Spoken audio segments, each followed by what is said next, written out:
Hey, this is Perry Marshall, and I'm here with Jack Bourne, and we are doing installment number 2 of the Look Over Perry's Shoulder email boot camp. I'm really glad that you guys are all here.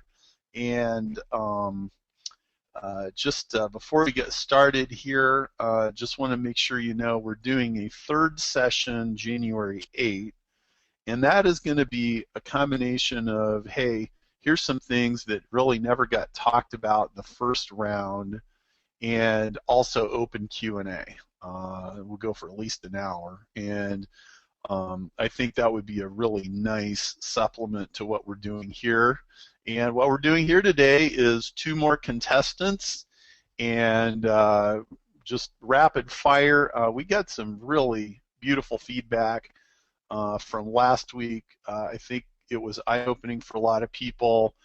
And if there's specific things that would be helpful to you, you can mention in the comment box. We'll try to adjust our presentation to what people are needing. And Jack has gone and picked 2 more contestants who are completely unknown to me. So again, just to make sure that you see the whole process without skipping anything, I'm just doing this, cold. So, Jack, Yeah, anything you want to present or explain before we?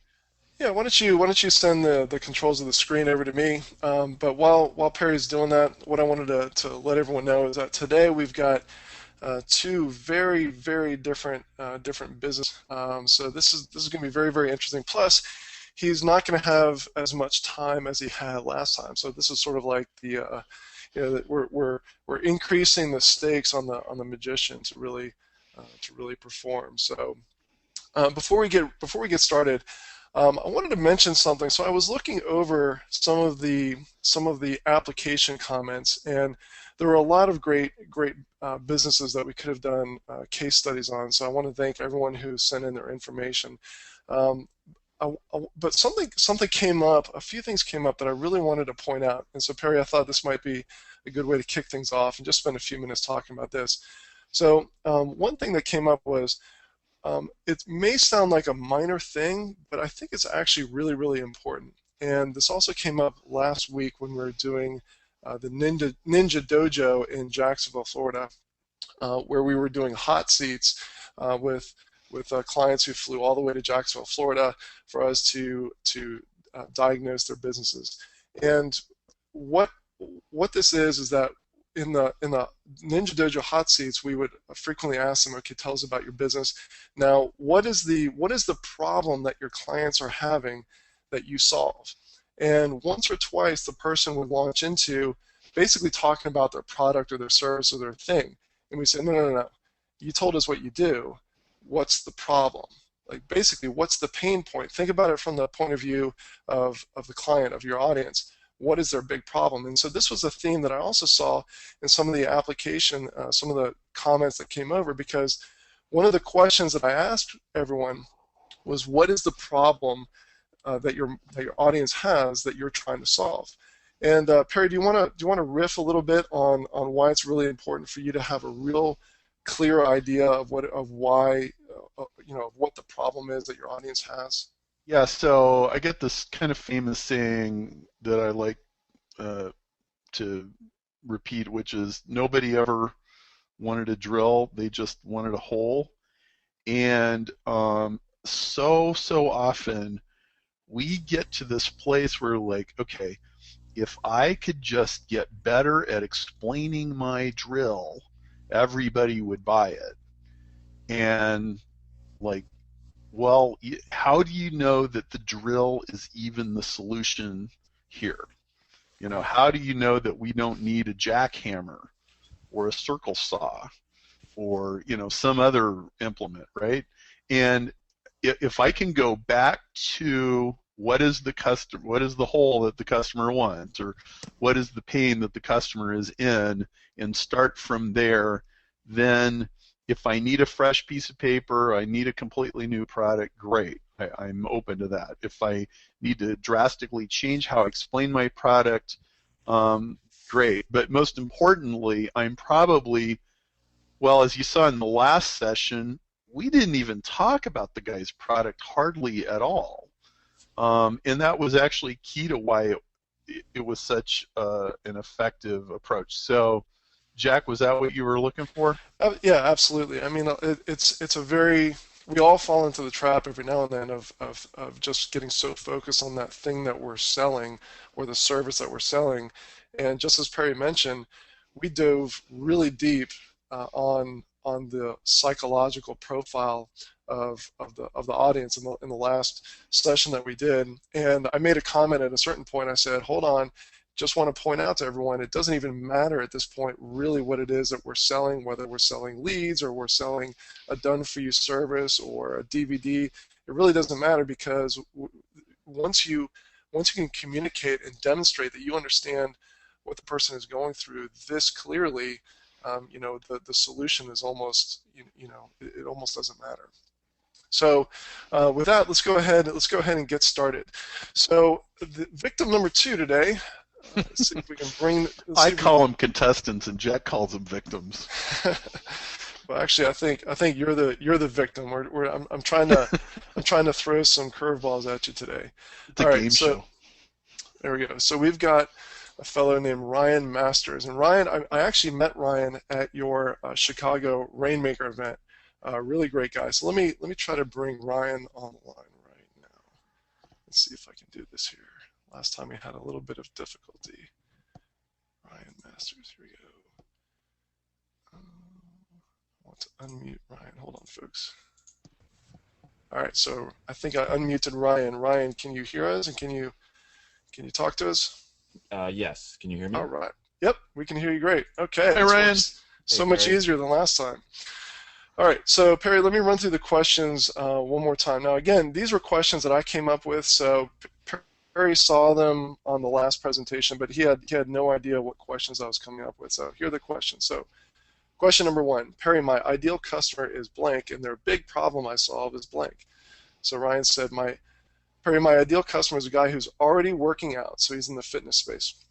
He's a fitness expert. And his big problem I solve is helping him release the brakes on what is holding back his results, namely nutrition. Most guys believe they have a workout problem when truth is they have a food intake problem.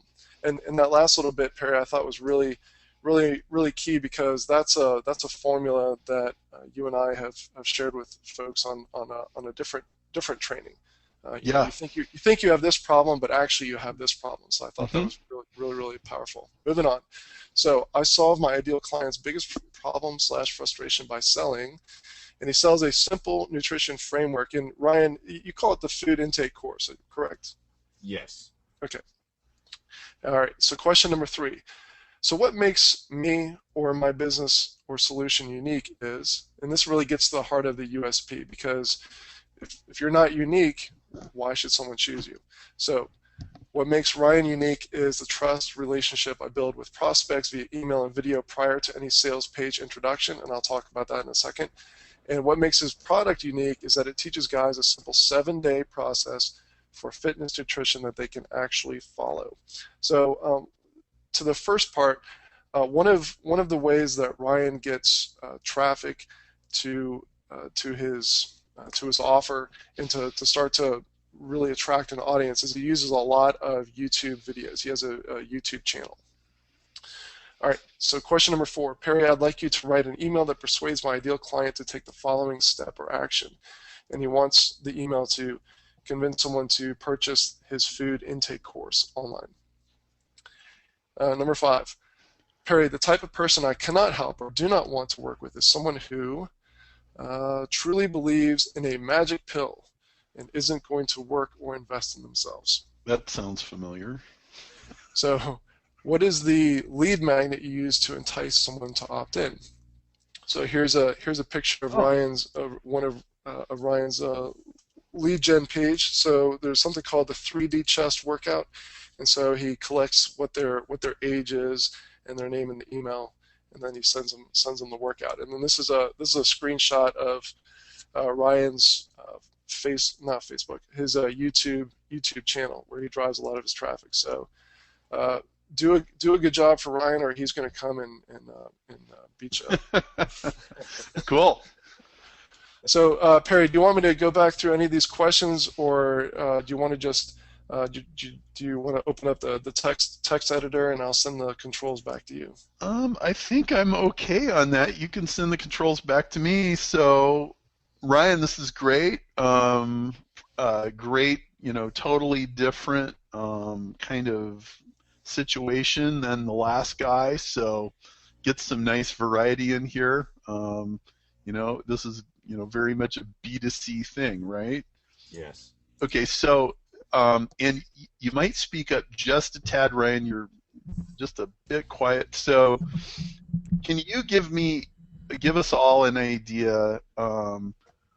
What ultimately are these guys trying to do or be, or I mean, I have a feeling I know, but spell it out for us. What's the hole we're trying to drill here, really?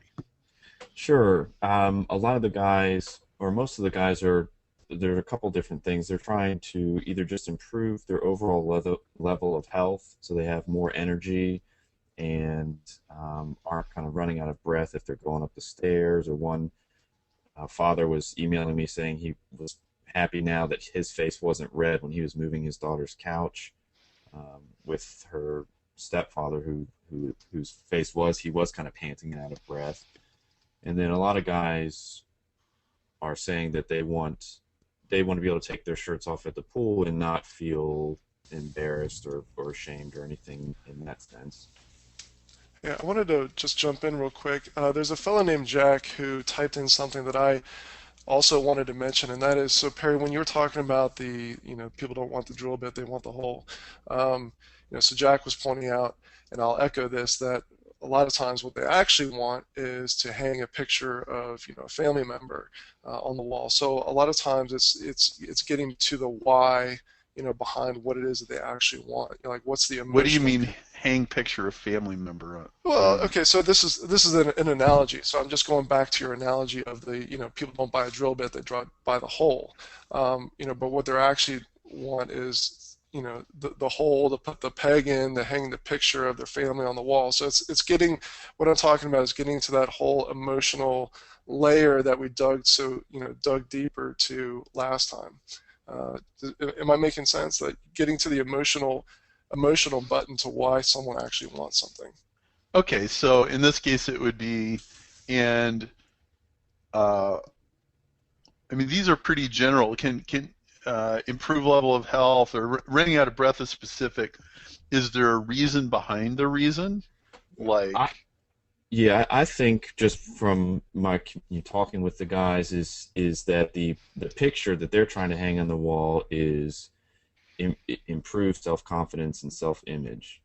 I don't know if they would necessarily ever come out and directly say that, but I think that's really the motivating factor behind all of these secondary wishes of six-pack abs, bigger chest, better looking body. So and improve self-confidence and self-image so they can what? Some of it is so they can feel more confident around women, or get the appreciation, more appreciation or smile from their wife again, and feeling more confident at work.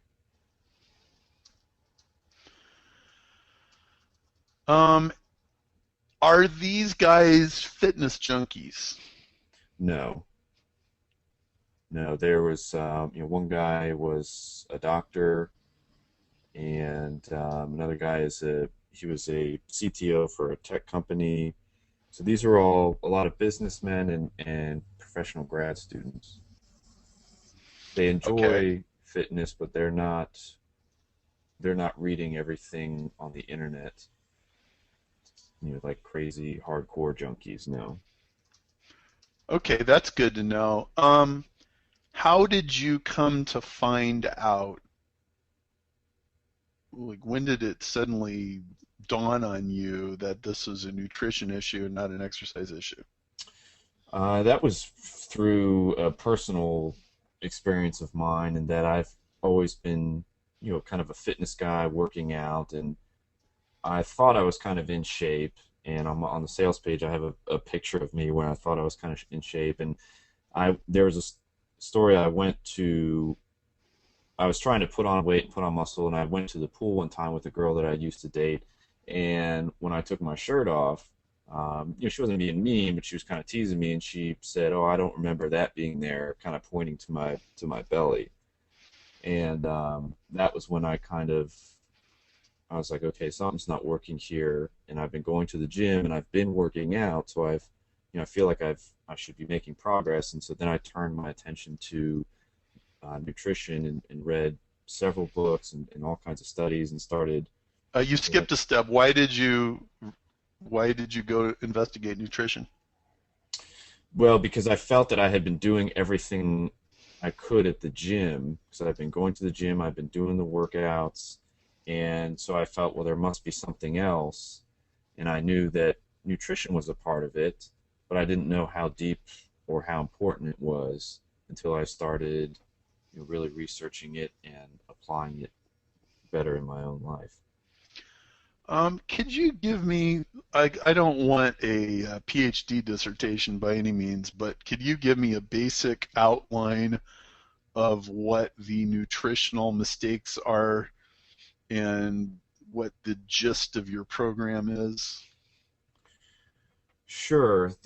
A lot of the nutrition mistakes are that I think guys believe that you have to be perfect. You have to eat only fruits and vegetables, and there's also a lot of complexity depending on what they've seen on the internet, because on one page they'll see you need to eat no carbohydrates. On another page they'll say, someone else is saying you need to eat tons. So there's a lot of conflicting information, which I think causes a lack of confidence as far as in what they're trying to apply, and therefore they don't necessarily follow through with it because they're not sure if it really works. My system that I teach them is all about little steps, and like a lot of workout programs or courses you'll see talk about 90 days, which was popularized by P90X, and that never worked for me because that was too long of a runway. It's too far to see out. One day is obviously too short, and so what I found is 7 days, what I call the simple 7 days, a perfect framework that gives you just long enough of a scope to see some results, to see some positive feedback, but it's short enough to be actionable and take steps and follow and then I provide them in that framework food plans and then a adaptable framework that they can adjust it based on what they want to eat. Without getting too technical, I teach them a lot of tools, things like Evernote and systems and processes, so that this stuff doesn't take, sure, the first week or two it's getting used to, but after that it takes less than 5-10 minutes to have your meals planned and prepped and know what you're going to eat for the week. And give me so what's the philosophy of the food system itself? It's about teaching guys to. I'm teaching them how to set up a system and learn how their body responds to food, because everyone's different, and so based on what you eat, your body will change somewhat differently than based on what I eat. And so instead of telling you, hey Perry, you need to eat the exact foods I eat, instead I say, here's a process that when you follow this, Perry, you will start building muscle or start losing fat, based on your goals, because it's a system that you're following. Ooh, okay. Now, didn't you say at the beginning here that you were trying to figure out what's a good lead generation magnet for this? No, I don't. Not necessarily. Maybe Jack can. Well, yeah. So I was asking Ryan for some screenshots of the lead gen magnets, and so I didn't quite understand how the 3D chest workout was a lead into that, but maybe it's a lead magnet for something else. Oh yeah. Okay, sorry. So I'll explain that. So one of my most popular videos is what's the 3D chest workout, which is a full workout that I put together, and they get the workout for free. It's I teach them about it in the video, so that's where they first meet me and kind of start to get a sense for who I am, because it's very important for me to build a relationship with these guys. And I've taken your autoresponder bootcamp course, so they download the workout, they get the whole thing for free, and I give them some tips, spoon feed it back to them, and then in that Infusionsoft sequence, I open the gateway to, hey, would you like to download a free food intake sample map? And I explain how I thought, I was going to the gym all the time and I wasn't getting results, and I didn't have a gym problem, it was a workout problem. So that gets them into the food intake sequence. Okay, so I'm having an idea here, and you're going to have to tell me if this is useful or not. But okay, what you just said here was everybody's different. Everybody's body responds differently to food, and right? Mm-hmm. Okay, it seems like that immediately gives you a very strong way to push against all of these different fad diets, and oh, it's the paleo thing, and oh, it's the low carb thing, or it's this thing, Mm-hmm. or it's right. I mean, isn't it true? Like, this is a major thing that you're up against. Right. Is it the major thing you're up against even? Yeah, I would say it's one of the biggest. Yeah, because they've seen so many. They're looking at a diet or something and saying, "Oh, is this the diet that finally works?" Absolutely. Right. And all these diets are like these big giant bandwagons, right? Right. It's like, well, all my friends are doing this low carb diet, so now I'm going to do this low carb diet, and now like I get this huge craving for potato chips, and it won't go away, and Right. blah, right? Yeah. Okay, so what if and I'm really going in a weird direction here, but what if the first step? So imagine this. Imagine that here's your landing page, okay? What are you? And by the way, your traffic people get here how? From YouTube. All my traffic comes from YouTube.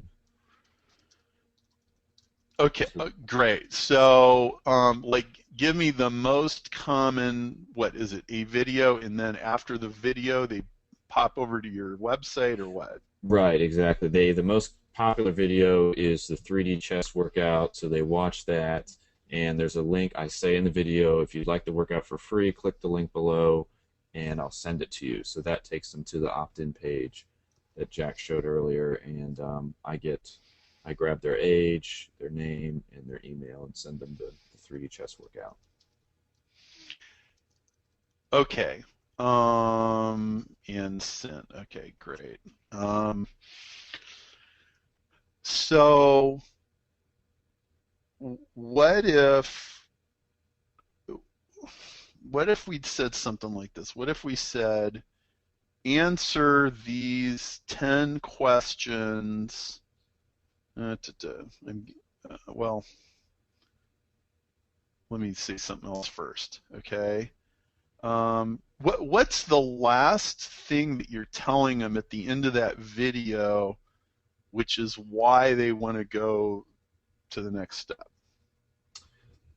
I tell them if they want to start building a bigger chest and adding muscle mass, they can click on the link below and download for their free 3D chest workout. Go here now, basically, right? Right. Correct. Okay. Now, how long before you're talking to them about nutrition in your existing funnel? It's on the fourth email, so 4 days after they've downloaded it. The first couple videos are just content about how to do some of the exercises and refeeding the tips. Okay. Is it possible that you're losing some people that you could get, or are there other directions that you take people besides nutrition before this? Yes, there are other kind of funnels I have, very different workouts that can bring them into the system. But if they just came from this chest workout, yeah, it's certainly possible that I lose them a little earlier. Well, okay. So, all right. So I'm thinking out loud here, but what if we said this? Most guys have no idea that a major obstacle to a muscular chest, we can fix this later, but Hmm. I'm just spitballing here. Most guys have no idea that a major obstacle to a muscular chest is in what they eat. This problem is made 100 times worse by all the fad diets and crash weight loss programs out there. Um, low carb, paleo, etc. You agree? Yes. Okay, so this is a headline here we're writing. I'm gonna let's make this a bigger font here.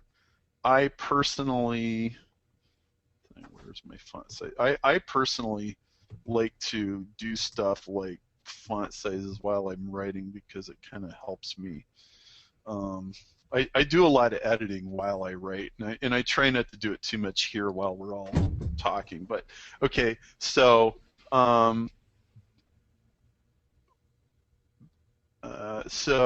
please answer these. Here we go. These 10 questions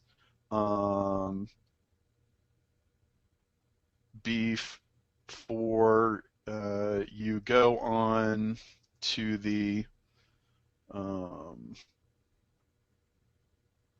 bigger chest program. We can go fix this later.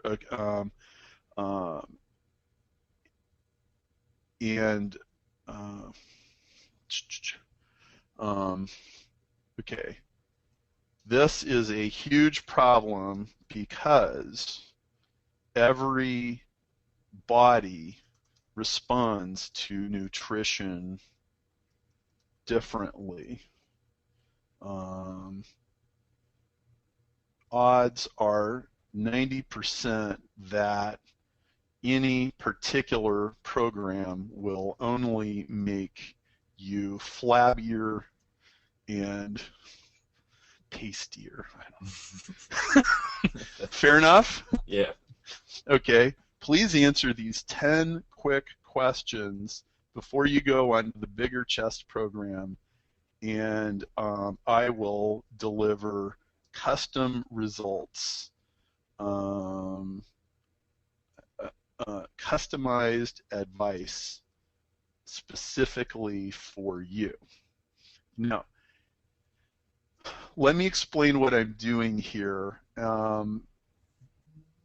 As a copywriter, I think if I really want to help you, sometimes I'm going to completely reinvent the offer and not just say something in a better way.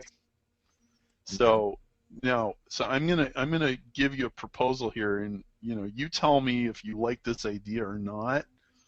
But here's what I would love to have. I would love for you to ask these guys like 5 or 10 questions, where the answers to their questions put them in 3, 5, 10 different categories, so that you can tell them, hey Joe, you are special. You are this unique snowflake, and you need an approach that's as unique as you are, and and you need to ignore all these other people out there that are giving you this overgeneralized bad advice. Hmm.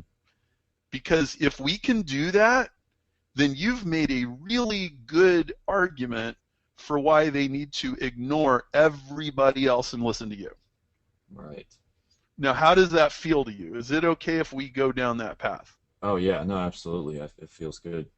Okay, now, there's a technical question of how we go down that path, and we could go from simple to complex, okay?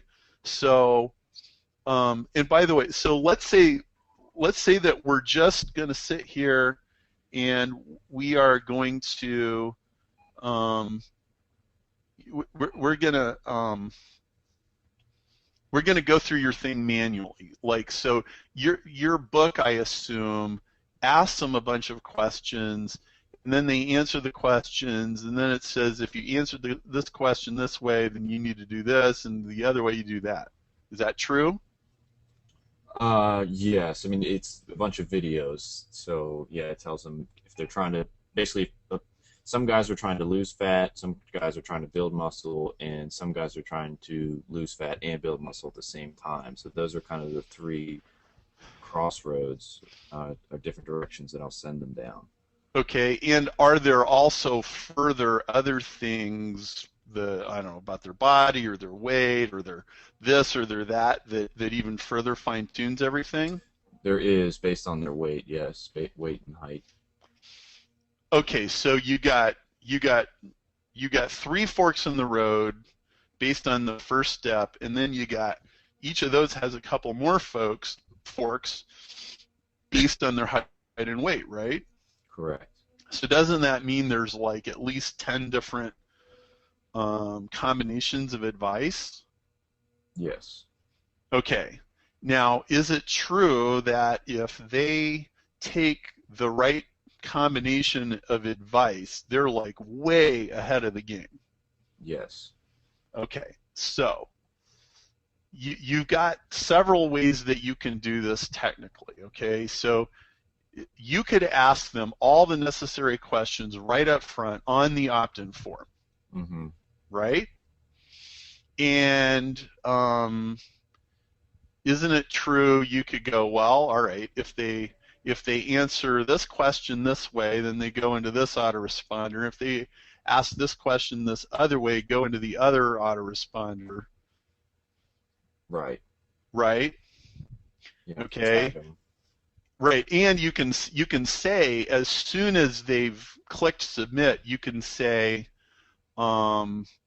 this advice is specifically for you and is not suitable for 9 out of 10 of the rest of your friends. Mm-hmm. If you should not give them your customized advice, but you are welcome to send them to, URL, so they can get their own customized advice. Right. Okay, so now you've got a possible viral component, right? And now you can say, please pay close attention because, anybody that's giving you different advice than this is probably making your problem worse. Yeah. Right? Yeah, they're giving you cookie cutter stuff. Right. And the whole thing is cookie cutter doesn't do it. So, I think that's a starting point. And the more general, the generalized approach here and the point that I want to make is, if you can sort customers out really early and be telling them exactly what you need to be telling them instead of just giving them a page of YouTube videos or just dispensing this generic advice, it makes your conversion rate go up after the fact. It also makes it easier to get them in the first place because they know they're going to get customized advice. Mm-hmm. Okay? You could even add this. You could say at the beginning of this page, you could say, warning,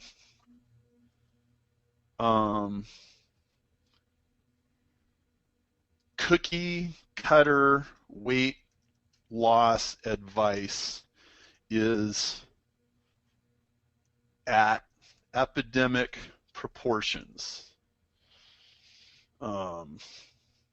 Case in point. The world is fatter than ever before, despite the magazine racks bulging with diet advice. Right? Yeah, that's a good picture. Most guys have no idea the major obstacle to you having a muscular chest is in what you eat. This problem, this problem is made 100 times worse by all the fad diets and crash weight loss programs out there, low carb, paleo, etc.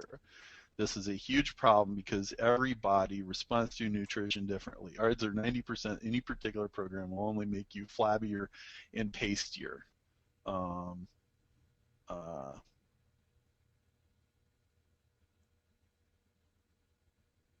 I created a simple test that will solve this problem. Let's call it a quiz because quizzes are easier than tests. Okay, so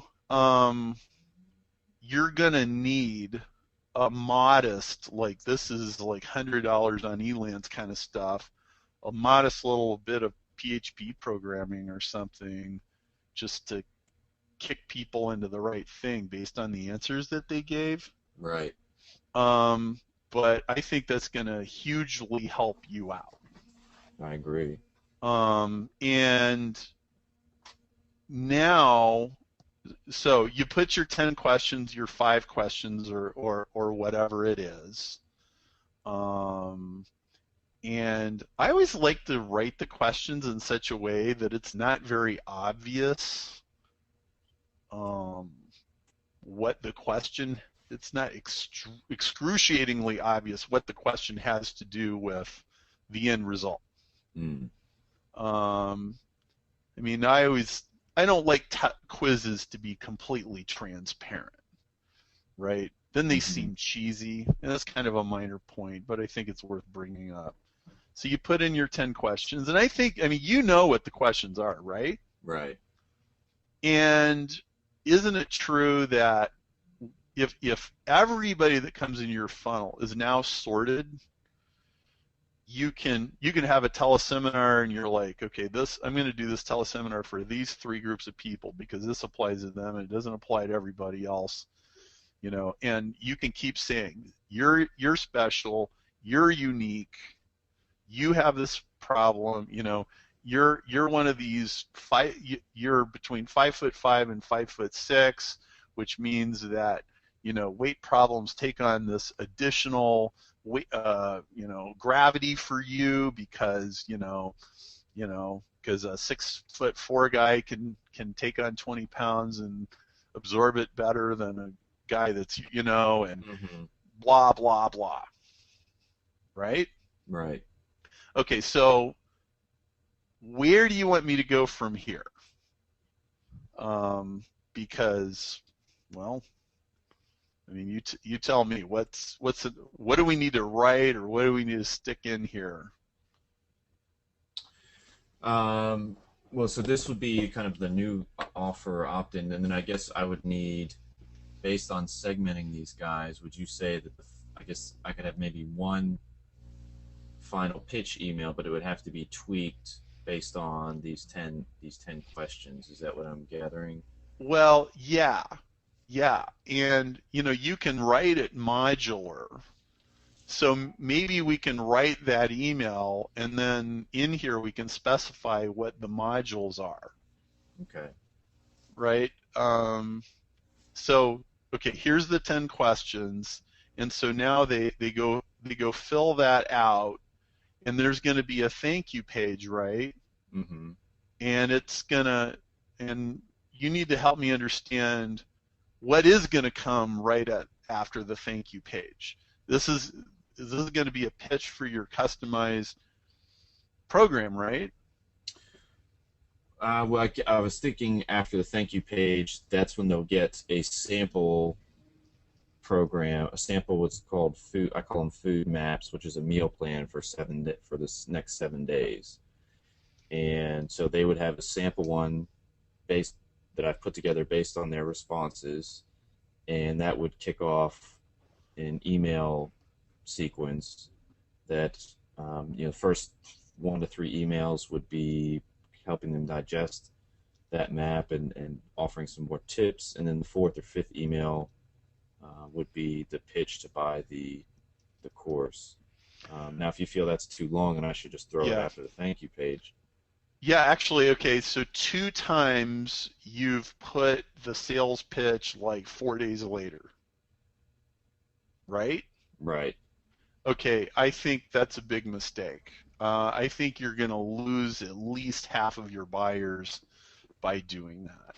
Okay. What I would prefer that you do is give them the pitch right away, but then make sure you're, okay, even if they don't buy, you're still going to give them helpful advice, and you can keep nudging them back to that sale. You can have emails later that are a full pitch, but I've noticed this a lot with my customers, is they're sheepish about going ahead and asking for the money and asking for the sale. And part of it's because I'm not a super hard pitch guy on the front end, and I operate with the expectation that I'm going to earn your trust and we're going to build a relationship here. But none of that contradicts, saying, hey, I got a product here and it's really good for you and you ought to buy it. I mean, you're doing these people some good, right? Mm-hmm. So don't be sheepish. That's what I'm saying. So, you don't have to wait 4 days or till email number 4 to tell them, hey, by the way, I got this nutrition program. And after they go that step, you don't have to wait to sell it to them. The best customers are actually going to want to buy right away, but they won't if you don't ask them to. Right. Okay, so that will really help. That way, you could have people go to YouTube video, take the quiz, buy the nutrition program. It all happens on the same day, Right. and not waiting 2 weeks. Because believe me, their interest is going to have sagged a lot in the next 2 weeks in all the clutter of their life, because they're hotly interested in this topic right now, this minute. Okay. Okay, so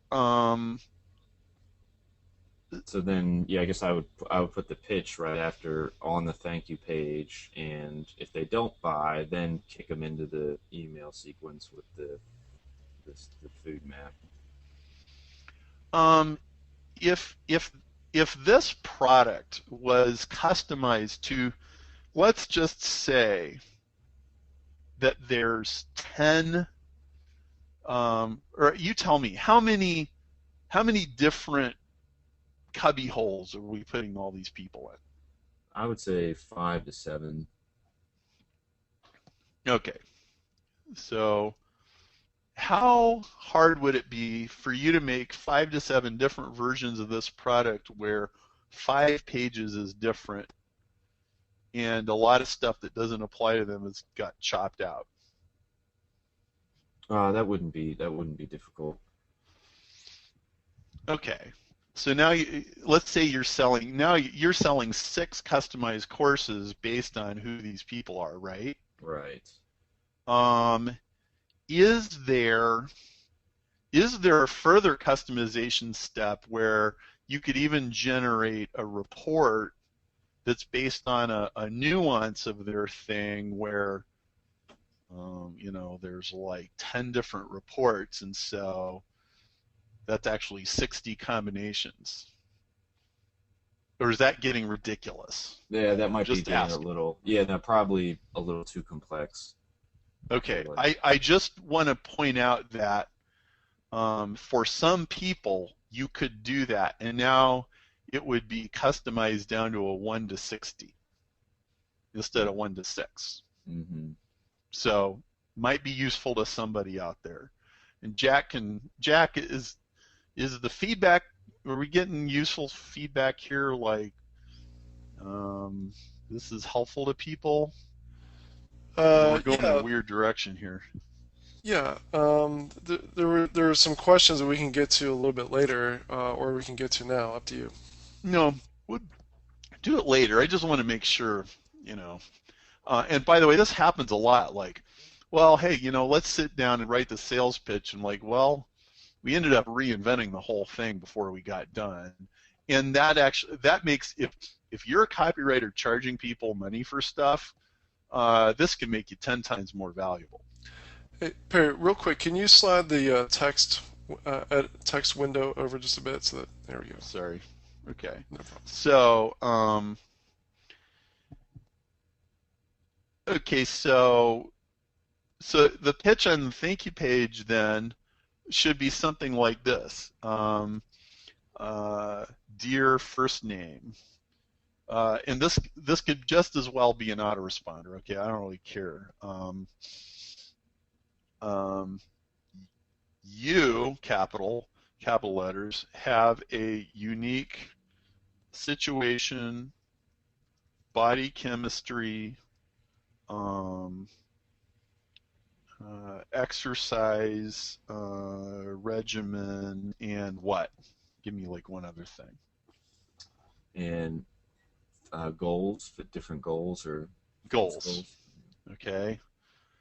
I think it would be a crime to dispense generalized one size fits all advice, since one trip to the gym should, how about the locker room, should be all it takes to convince you that everyone is different. We all look different, and we all need to eat a little differently. Now, I'm going to guess here, but you tell me if this is right. This is a huge key to diet, nutrition, and exercise programs that are not torture. I mean, is that a fair statement? Yes. Right? It's like if you are doing exactly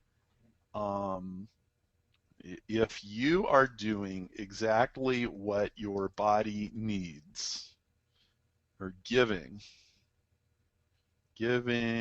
your body exactly what it needs, you don't have to starve it to death or beat it into submission. True? True. Okay. In fact, losing weight, looking better, and getting in shape can be surprisingly natural and fulfilling when you stop fighting and punishing yourself. True? Yep, very true. And I mean, I'm just sitting here, I'm kind of making this up, except I know from everything else I've done in my life. I mean, I am no fitness guru or nutrition guru or anything. But you know what? I'm 43 years old and I've been around the block a few times. I figure out like everything in life is like this. Like there's the punish yourself path, and there's the like honor who you are path, and almost anything, right? And so like, guess what? And people kind of like to be told.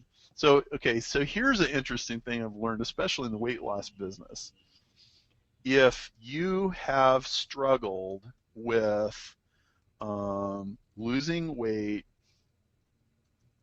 looking fit, and give me another, like an end benefit, like being attracted to opposite sex. Give me turning heads. and making heads turn all your life, it might not even be your fault. And the not your fault thing is really useful, especially when people have struggled against things for a long time. It might just be that none of the advice you got matched your uniqueness.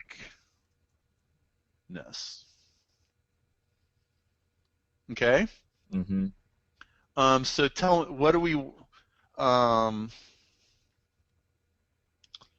okay, we're trying to get them to part with money for this course, right? Right. Okay. So how about this? I have logged your unique answers to the nutrition and fitness quiz, and I have a customized version of my, what did we call this? Food intake course. Food intake course. It's 80% easier to implement than almost anything else you've ever tried. So tell me about the food intake course. Like, if I was sitting in front of you and you were convincing me why I should part with my money for this, what would you tell me? Well, kind of along the lines of what you were talking about earlier and beating themselves up, I would tell you that the course breaks things down to simple, actionable steps that you can see, that will let you see progress, and that progress will help keep you motivated, because a lot of guys say they lose motivation and they don't stick with it.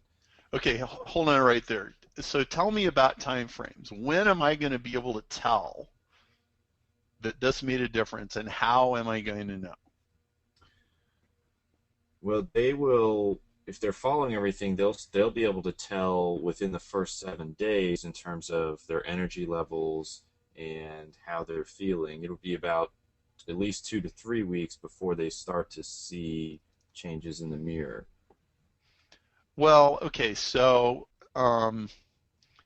it takes about 21 days to see. How about in about 21 days, your wife, girlfriend, or even co-workers will start to notice that what? Maybe we'll start to ask you if you've been working out, or what you're doing. Okay, wondering what you're doing. In about 21 days, your wife, girlfriend, and even coworkers will start to ask you if you've been working out, and they'll be wondering what you're doing. But you'll notice the difference in as little as 7 days. Here's what you'll see. Tell me what are the signs? Well, starting off, they'll see improved motivation, better energy levels throughout the day. Okay, energy levels. How am I going to know? What am I going to be doing? What thought is going to be going in my head when that happens? Instead of drudging to go to the gym because they're tired, they'll be ready to go in and toss the weights around.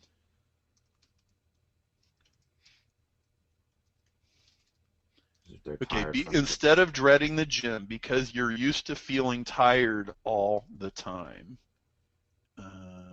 you will surprise yourself by noticing that you look forward to throwing the weights around? Tell me more. You will start to one thing that Actually, start. tell me more about that. I actually want more detail. Don't before you Oh, go to the okay. next thing. Um, in terms of, let's see, we'll start weights around, and you will notice. Well, they'll notice their strength gain, the amount of weight that they're lifting is going up. The amount of weight you're lifting will go up almost by itself. Fair enough? Mm-hmm. Okay. Okay, now give me another one. We're writing little bullets here, really. Okay. Um, they will. One thing a lot of guys were saying is they didn't realize how easy it is in terms of following. Um, let's see. It teaches you. Let's see. He says it teaches you to help your own body and learn your own metabolism, or how easy it fits into their everyday life, so that they don't have to. Because a lot of guys, I guess, are afraid of having to turn everything upside down. Oh, yeah. And Yeah, so okay, tell me about that. Like so it's these meals and planning and all this kind of stuff, right? Mm-hmm. And by the way, let me mention one of the things that is informing me here as I work with you is I had this friend named Steven who he like paid some money and he talked to this high-end nutritional consultant. And the guy put on this like super specific diet. And this is about 6 years ago, so I don't remember it very well, but he was telling me all about it. And he said, okay, so like I can eat carbs and I can eat cheesecake and I can do this and I can do that, but I just have to make sure I do it within certain parameters. So it's not like I have to have brain surgery or it's not like one of these carb diets and strawberries are free. So he's always ordering strawberries. I can have all the strawberries I want. And he's like, he was noticeably, he was thinner, trimmer, better, exactly like you're saying here. And he's like, it was actually pretty appealing. It was like, oh yeah, I've done some of these crazy things. They're misery. Mm-hmm. Right? Like, oh, I must have potato chips. Like, I've never craved potato chips, hardly. And then all of a sudden, right? It sucks. Yeah. Okay, and so like everything I said, was that basically true, or would you change it a little bit? No, I mean it was true in the sense that it sounds like he kind of gave him what I try to do, which is like bumper rails, when they're bowling, or guardrails that way they've got the whole road to go through, but it's not, you have to walk on this tightrope, and if you fall off, the whole diet's over and you've failed miserably. Okay, so here, let's go in a direction. I'm going to insert this ahead of the other bullet. I want you to tell me what I get to eat in your program. Maybe it's different for different people, but generalize for me. Yeah, it's different, but they get to eat, I mean, it's kind of broad, like whatever they want, but it's not, but not junk food. I give them... is like never junk food, or only this little tiny bit, or what? Can I eat cheesecake? Can I eat chocolate cake? Can I eat potato chips? Can I eat, steak? Help me out here. Yeah, they can start off. I start off teaching them they can have junk food and the cheesecake, but they need to eat it earlier in the day, not before you go to bed. And what will happen if they're following the program towards the end is that they're really not going to, because of the changes they're seeing in their body and the energy levels that we talked about later, the craving for those foods is going to go down, because I'm not telling them they can't have it. We're just telling them when to eat it, and then because of the positive, or because of the motivation that they're getting from seeing these results, it makes it easier to win those battles of, hey, you know what, I kind of don't even have that urge for the cheesecake anymore.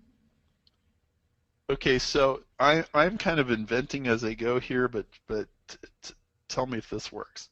So you do get to eat desserts, potato chips, and junk food, um, at least some. I'm just going to ask you to eat them before 2 p.m. Is that Hmm. fair? Yes. Okay. The second one is your body is going to stop craving crappy food because my program ensures that it gets the nutrition that it needs. Half the reason people crave crappy food is they ate crappy food, which left their body hungry. Your body doesn't really know that it doesn't want cheesecake. So it lies to you. You believe the lie, and the lie makes you fat.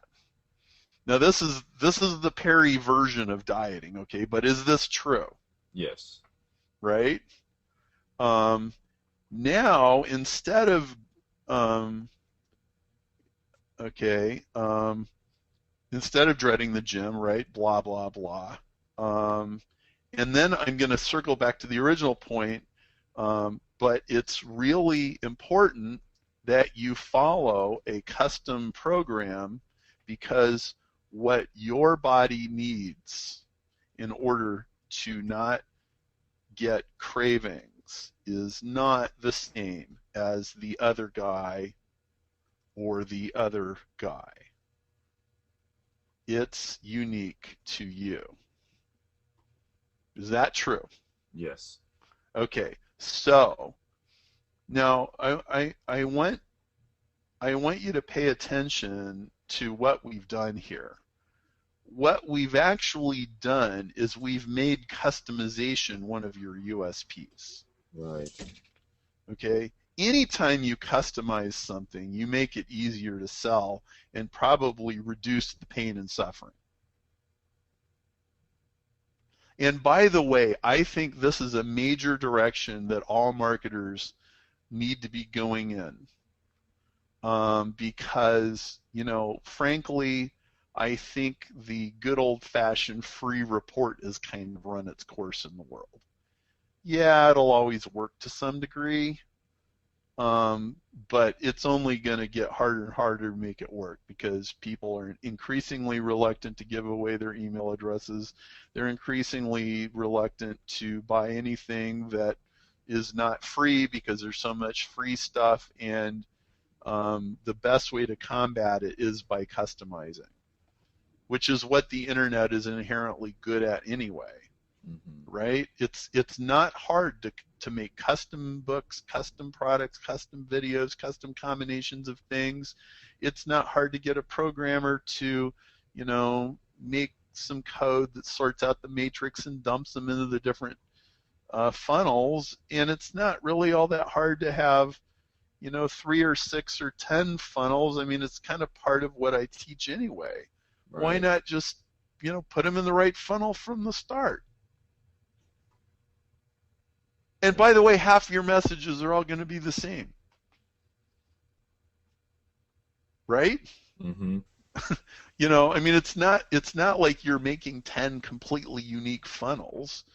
Probably each one has like 1 or 2 unique emails, and then, well, this email goes in 5 of them, and this email goes in 3 of them, and it's not that hard. It's just a few extra steps, but it's the few extra steps that set you apart from the competition. Right. So, let's write a close, and we'll wrap this up, okay? All right. Perfect. So,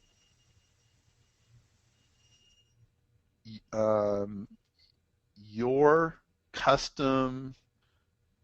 Sorry, what did we I call wonder this if we again? say like, so if you're tired of, again, kind of because the pain I think is the guys are going to the gym, so they're doing a lot more than a lot of guys who aren't doing anything yet. So they're like, hey, I'm going to the gym.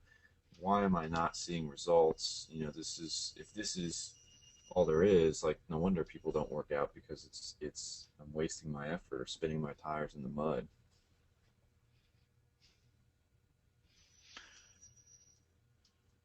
Okay, Yeah. so if you're tired of going to the gym, putting in more effort than most people, but still not seeing results, you know why most people don't work out. And the real problem is not the effort, it's all the other stuff that sabotages the effort. You can now you can get the results you want by, and just like give me like how many minutes a day do we need to spend planning meals, nutrition, having a strategy? I'd say 15 minutes a week, like, because I teach them on Sunday, day one, when they do all the planning. Of planning. Most of it is all laid out for you. You just need to fill in the blanks by deciding what you'd like to eat, deciding on Sunday what you'd like to eat on Monday, Tuesday, Wednesday, etc. That plan saves you from all kinds of last-minute, poorly made choices that keep you fat and flabby. And then I would insert some kind of guarantee. We're running out of time here, and Sure. so I'm, and link to purchase page, and then it kicks off an email sequence. So let's just put that in there, and you can have a pitch to buy in the email sequence. I mean, you can say a lot of this stuff twice, Mm-hmm. right? So we need to wrap up here, but help me like fill in any little last blanks or tweaks before I go into the contestant number 3. No, I mean, I think that's really good, and it makes a lot of sense in that by providing these kind of custom solutions, it will help set me apart a little bit more, and it falls in line with my strategy of building a relationship and really helping these guys. So I appreciate that. Okay. So someone, Jack, what do you got? Well, a few last things before you say goodbye to Ryan. Someone had asked, do you require a gym membership? Because if you don't, you might want to mention that somewhere. Whether this email or another email in your sequence, you might want to mention that. No, that's a good point. And then the other thing that I was thinking, and this is just real quick, so it seems to me you're doing sort of the turn the corner approach. You're doing lead gen with 3D chest workout, and then you're trying to turn the corner towards nutrition, because I get the feeling that nutrition is the type of thing you kind of have to you get them with a shiny object, but then you slide the nutrition in there, because most people are not like out there scouring the net for nutrition, I would imagine. Right. Not nearly as much as like abs and chest and arms and stuff like that. So along the lines of turning the corner from the chest conversation to the nutrition would be the concept of, and you could divide it up into a few emails where you talk about how one of the things about looking better so you can feel better and have more confidence, also turn more heads, is it's the proportion of your your chest to your to your waist. So if you're like this huge hulk of a man, and you've got like everything is big, like it's hard to tell like exactly what's big. So if you've got like the big chest to waist ratio, then that really really accentuates it. Plus, and nutrition helps them get there. Plus, nutrition helps them, want to go to the gym more often, not be as tired, and be able to lift more when they're in the gym. So it's sort of like this combined thing. And I would even throw in there, that there was a time where you didn't even want to hear it. Like you were like, God, like I just need to lift more, and start with that conversation in their head, like, it's not nutrition, it's all a bunch of bunk, Right. But anyways, cool. Awesome stuff, Ryan. Any last questions before we bring on victim numero dos? I just No. wondered. Go ahead. Just wondered if there's any stuff from the audience that we should. Yeah. Okay. really Let me. quick. All right. So there's a general question about. So someone had made the comment about how it seemed to her that it was way easier for you, Perry, to step in from the outside, not knowing anything about someone's business, and to peel back layers of the onion, than to be inside and just be so close to the topic. So she was asking, do you have any suggestions on how to place yourself outside of the business, and so that you can take a look at it with fresh eyes and go through this same process? Well, yeah. So, I mean, that's a huge reason why, going through any kind of coaching program, whatever it might be, and getting outside eyeballs, or like what we do in team action groups in the bobsled run. It's like, well, all right, you're there, and there's 9 other people on the line, and everybody sees what you're doing with outside eyes. Which is why I wouldn't be caught dead not in a mastermind group. Right. If you're barely scraping 2 pennies together, and you can't do that, well, at least find some other people, or like go on the mastermind discussion board, and you will. It's like everybody here has access to mastermind because it was part of the deal when you signed up. I guess unless you deliberately declined it, like go on the mastermind board and say, hey, this is what I'm doing. What does everybody see that I don't see? Because I have the exact same problem. I mean, I can't see the forest for the trees in my own business. It's like this is a very, very common thing, and you just gotta get other eyeballs. We have X-ray vision into other people's business, and it's almost like we're blindfolded with our own business. Oops, I dropped my headset. Pardon me. I'm glad that wasn't you. It sounded like you tumbled down the stairs. Yeah, it wasn't my body. Yeah. So, anything else? Someone was asking specifically, why did you change it from weeks to days? Is it to shorten the time period in the reader's mind as much as possible? Oh, where was that? Help me out here. I think it's one of the bullet points. Okay, next. 90 days, 7 days. In about 21 days, your wife, instead of saying 3 weeks. I think that's it. Because in my opinion, 21 days sounds more finite than 3 weeks. Right. Yeah. It's just a little tiny thing there, right? But it's important. So save that, because we've also been getting requests for the notes as they are, just as you've written them. So go ahead and I will save it exactly as is. It will be in the members area in a couple days, just like that. All right, Ryan. Thanks so much. Okay. Thank you, Ryan. Really appreciate it. Yeah, thanks, Perry. And this, just quick aside, this business I started, I was telling Jack, it came from a seed that I got from your Maui conference, which was the first conference that I'd been to. So. Oh, well, good. Well, this whole thing awesome. From that. Awesome. Thank you. Yep. Thank you. All right. So let's see. Put Ryan on mute, and next. Let's see here. Next we have Donald. Okay, so we have a husband and wife team, so I'm going to bring both of them on. Let's see here.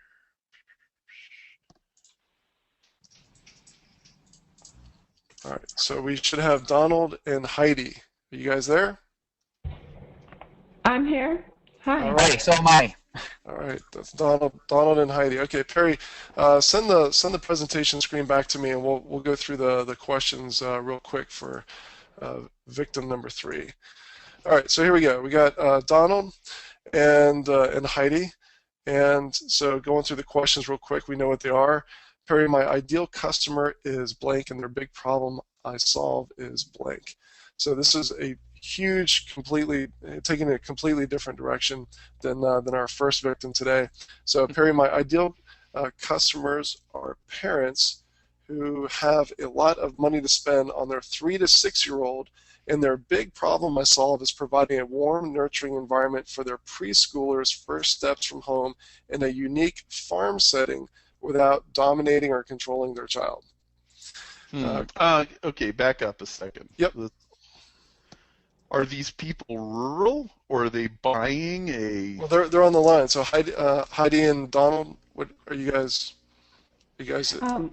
Well, we're in a rural setting, but we're not far from a couple of pretty big population bases, like within 10 minutes. Okay. But we're on a farm. We're on a 12-acre farm. And do you sell an experience? We sell basically a Waldorf-inspired in-home preschool, sort of private school pricing, but the experience is they get to play with animals and spend 80% of their time outdoors.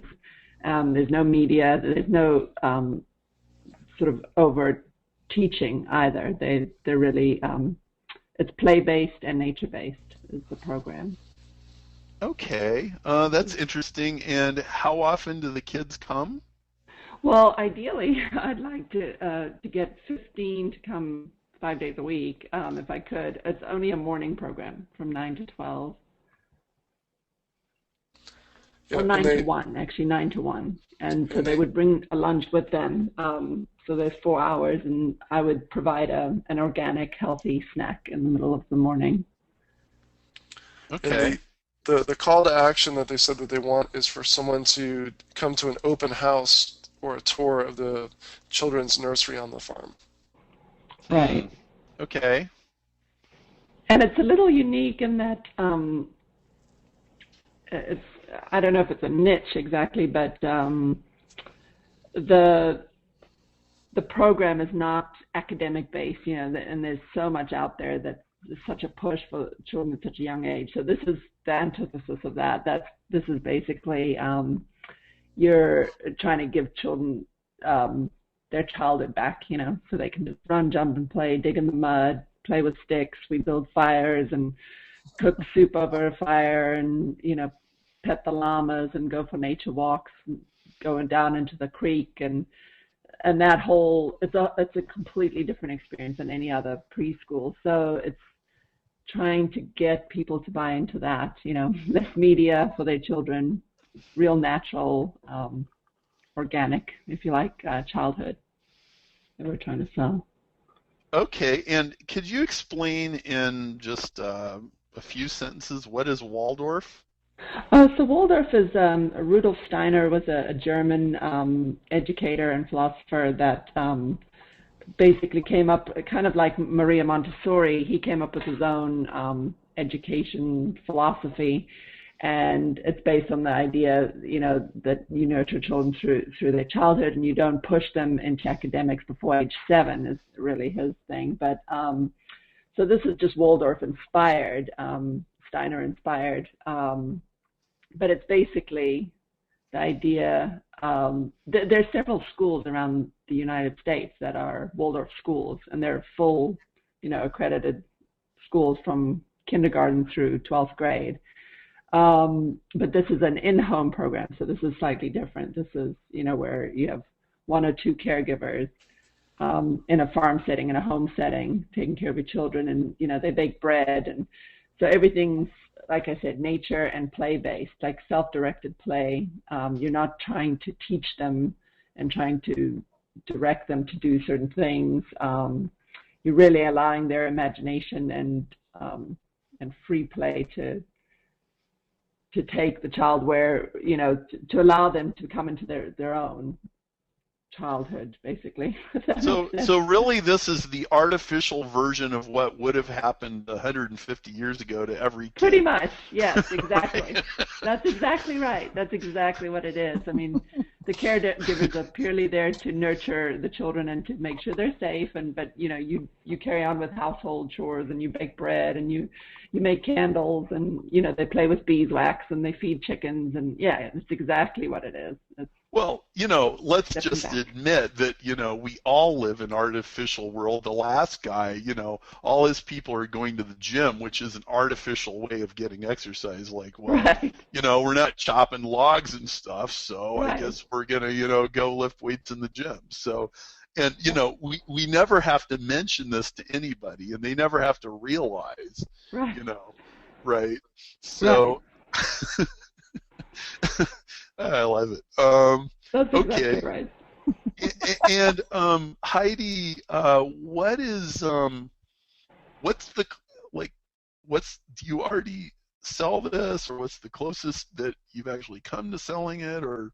Well, I just had my first open house, and so I threw it out there on a lot of mommy sites, just an invitation to come and check it out, and I had a fair amount of interest, and then at the last minute, quite a few people just bailed out. Their child was sick, or this was going on, just busy in their lives, and so I had a fairly small turnout, and actually 4 people came. One was just really somebody I'd met who's a homeschooler, so I knew she wasn't even really interested. She just wanted to come and do something with her kid that morning, and then. Wait, tell me more about her.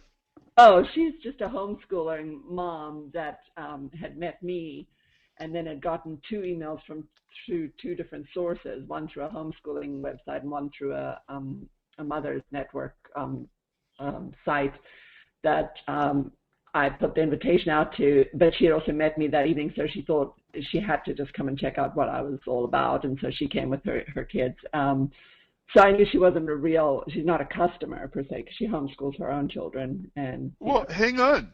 Okay. Why are you assuming she wouldn't be a customer? Well, I asked her. She was going to be my first guess who would be a customer.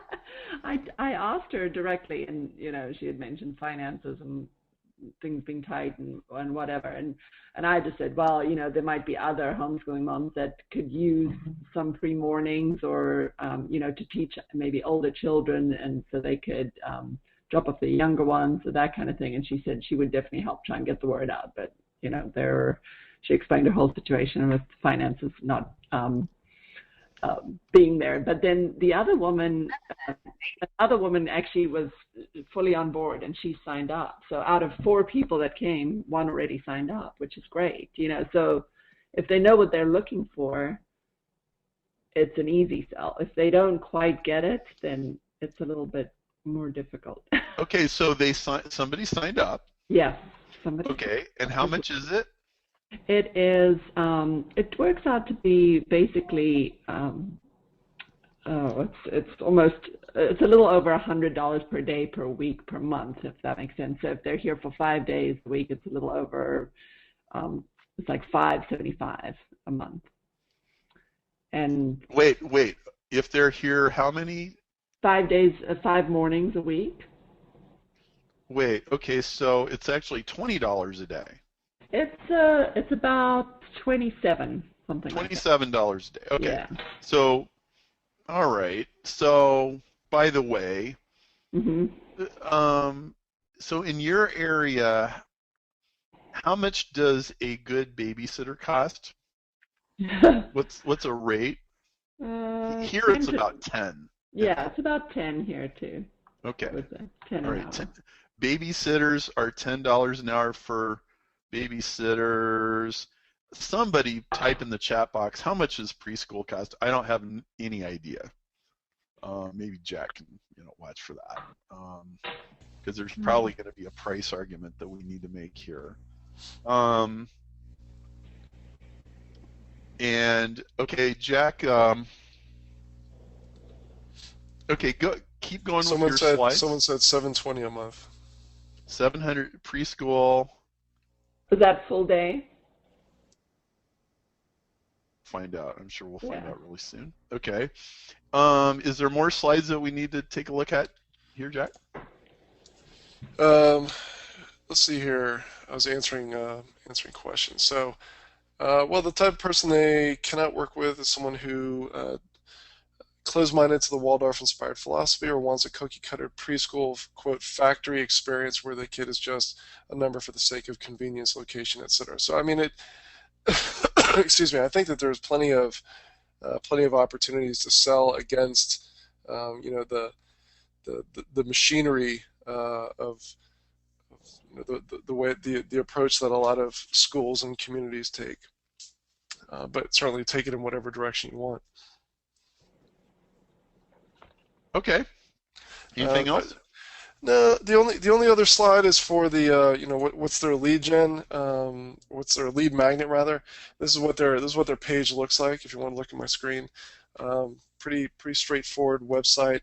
I will mention, and I don't want to get us too off topic, but sign up for our e-newsletter is not really going to stand out and get you a whole lot of opt-ins. So I think that you really want to come up with something that is a lead magnet. It could be a report on the seven unusual things about child's early development years that the mainstream media or won't tell you. You could work with the title, but you should come up with something, whether it's a video or a report or something along those lines that really gets people enticed to hand over their name and email, and possibly even tell you a little bit about. There's a noise in the background. Hopefully, go away. Oh, sorry, that was me. Is that better? Yep, that's a lot better. That was a baby monitor. Sorry. Okay, so Heidi, what is our advertising media here? Really, it's been a month or where I've gone to look for getting the word out, just because I'm not really sure how Hey, Heidi? Would be good. Yes. Heidi, I think you've got the monitor too close to the computer because your audio is coming in and out. Okay, sorry. Hold on. I'm just trying to plug in something that's sorry, 1 second. Okay, can you give that answer again? So how are you getting traffic to your website? Through the mommy sites. There's different meetup sites and mommy playgroup sites that moms belong to. Schools and potty training. I mean anything. It's just mom forums, online forums. And are they local? In my area, they're all local. Yes. Okay. Well, so this is really interesting, and yes, Jack, this is very different from building abs, and it's very different from insurance agents. So, thanks for good job on the variety here. So first of all, I'm just going to kind of guess that a good format here is going to be something like the once a month either free or inexpensive, visit to the big farm. Right. Like I see this as if I frame it in direct marketing terms, this is a program that you sell via live event. Oh yeah. Where live event, so if it was a real estate thing, yeah, there's a real estate seminar at the Holiday Inn and we're putting butts in seats. Okay, you're in the butts and seats business too. It's just, kids at farm with mom or dad. Right. Okay, and maybe sometimes it's on a weekday and maybe sometimes it's on a weekend. I'm not sure. Yes, I just had an event like that was free, and 40 families signed up and showed up. That was amazing. 40? Yes. Oh, so tell me about the close ratio and like what happened.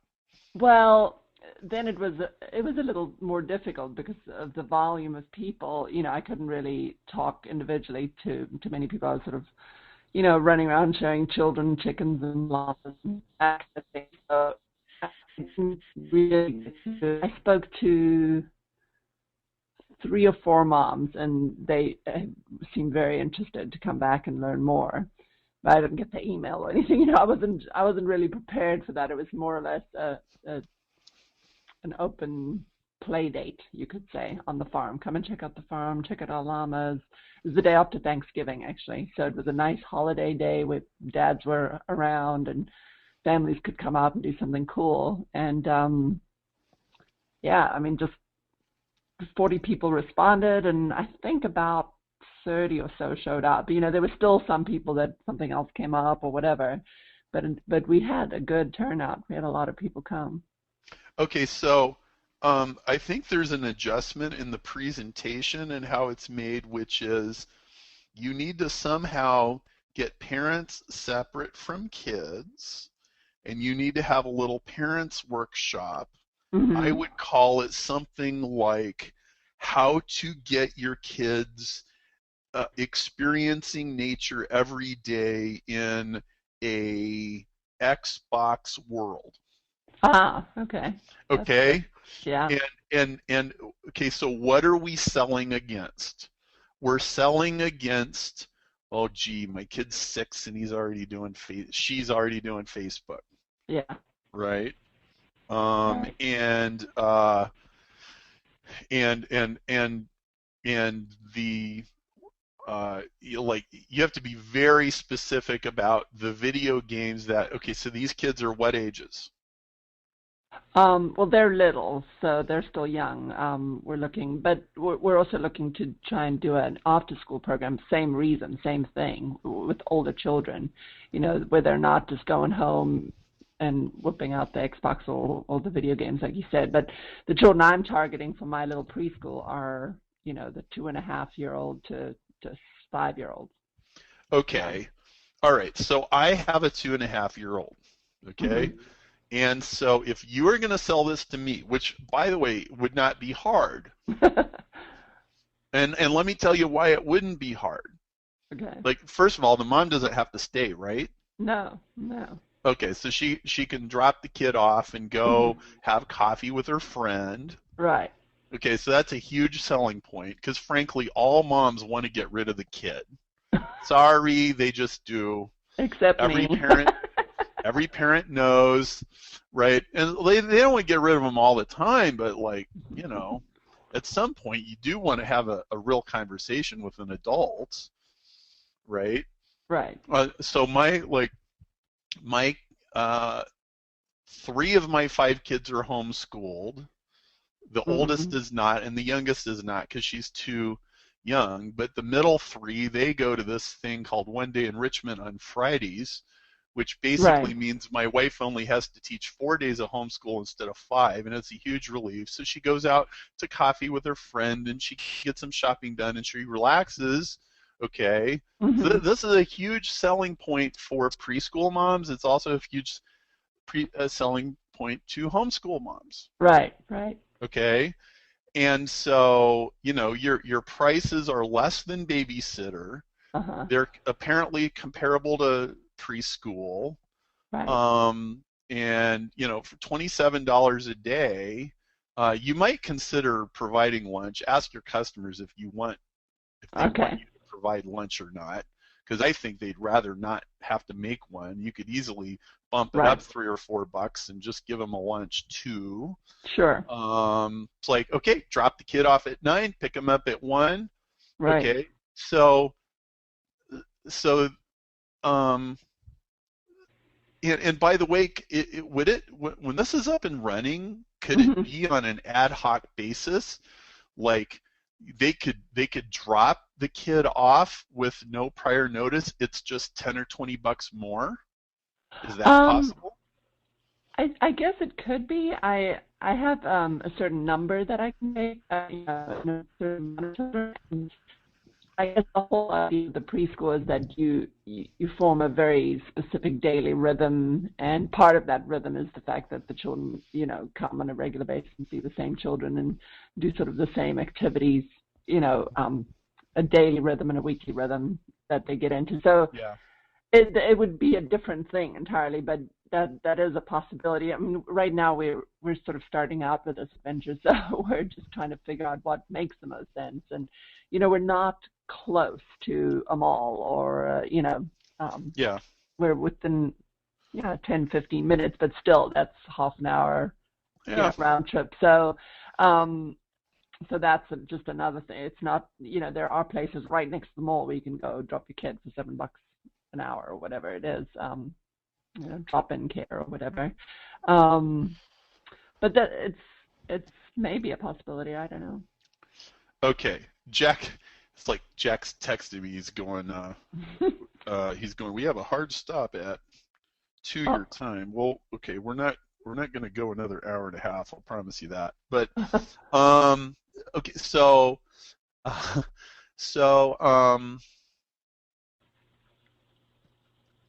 okay, I think that how long is this tour, the free tour thing? What I had was I just made it away to come whenever you want and leave whenever you want, and sort of made it open-ended, and I provided some snacks and cider and stuff like that. But it went from 10 in the morning till 4 in the afternoon. Till 4? Yeah. I think that's a little long. Okay. I think personally. Now, by the way, Mm-hmm. you should really ask moms these questions. So, but I think it should probably be 2 or 3 hours, especially if the parent has to be there too. You don't want this to take all day long. I think 2 or 2.5 hours is probably about right. So here's what I would do. Okay, so bring your kid, and then we're going to go around and we're going to do all this stuff, and then near the end, Miss Mary is going to take the kids over, or your husband or somebody, and they're going to do this one thing, or they're going to play this game, and you're going to bring all the parents into your living room or the barn or wherever, and you're gonna have a talk called how to get kids in touch with nature in a Xbox iPad world. Okay. Okay. And by the way, this is a cause. Right. Okay. All right. Like when you say Waldorf, when you say Montessori, all those things, they're like social movements. They're like causes. Okay. This is the Donald and Heidi cause. Okay. And so, right. And so I guess by way of writing some copy, I mean, I think the way this is really sold is in person, but let's write this down as though we're doing a copywriting job here, and I want you to tell me a story of a time when you became alarmed that kids were over-institutionalized, over-mechanized, over-electronified, and getting completely disconnected from nature. Okay. When it hit you personally in your heart. Okay. Tell me a story. So we lived in a townhome in the, right in the city, and we'd go every day. We'd go for a walk on the trails, and they were just trails, but it was always to get outdoors, and it would always stun me that there were never children playing outside. You'd see these beautiful swing sets, you'd see pictures and outside, and inside the home you'd see the flickering of a television or something, and that children live there because there's all their stuff outside, but you never saw them. And it wasn't just that we'd go at a specific time where you wouldn't see children. It was, we'd go at different times of day, different, and would never see any children ever. And I just, became alarmed and just talking to my own friends too at how easy, or, mothers would say that it made them sad that they were putting on the television as a babysitter, but they just had to because certain things needed to get done and so on. And then I realized that I was sort of doing the same thing with my, I had two 18 months apart, and it was just easy to pop on whatever little show, and then I would watch my boys play, and they only ever played out whatever they had watched. So whether it was Buzz Lightyear or something, they never used their imagination to play. And so I just decided to pull the plug. Actually, we went to South Africa, and we didn't have television where we were staying, and we were there for 2 months.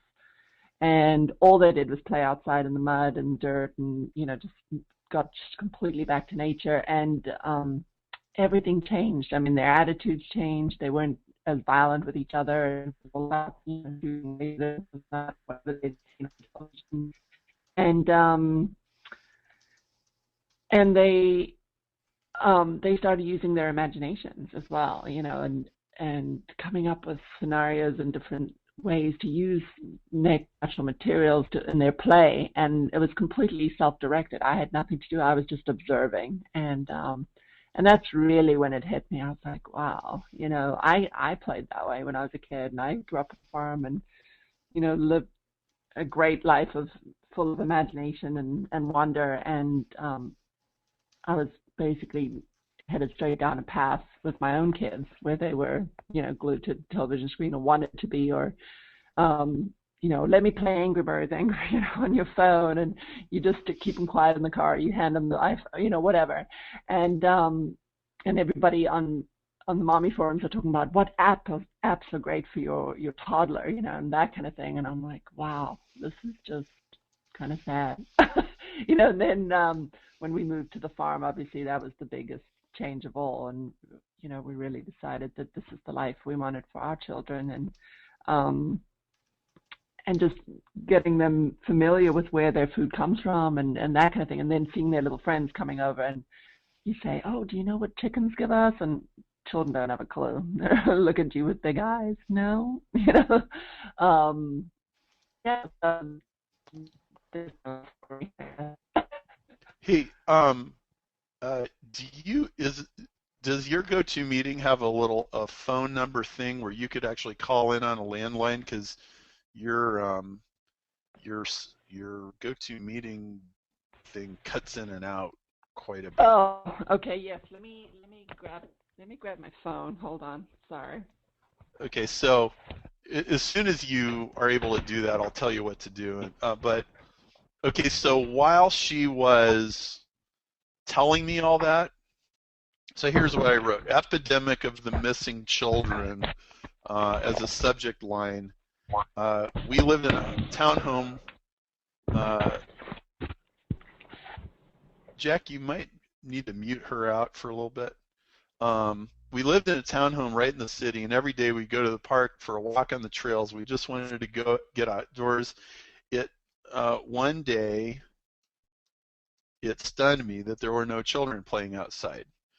And I wrote this really fast, so I'd want to flesh this out. But inside the homes, I saw the flickering of television through the windows.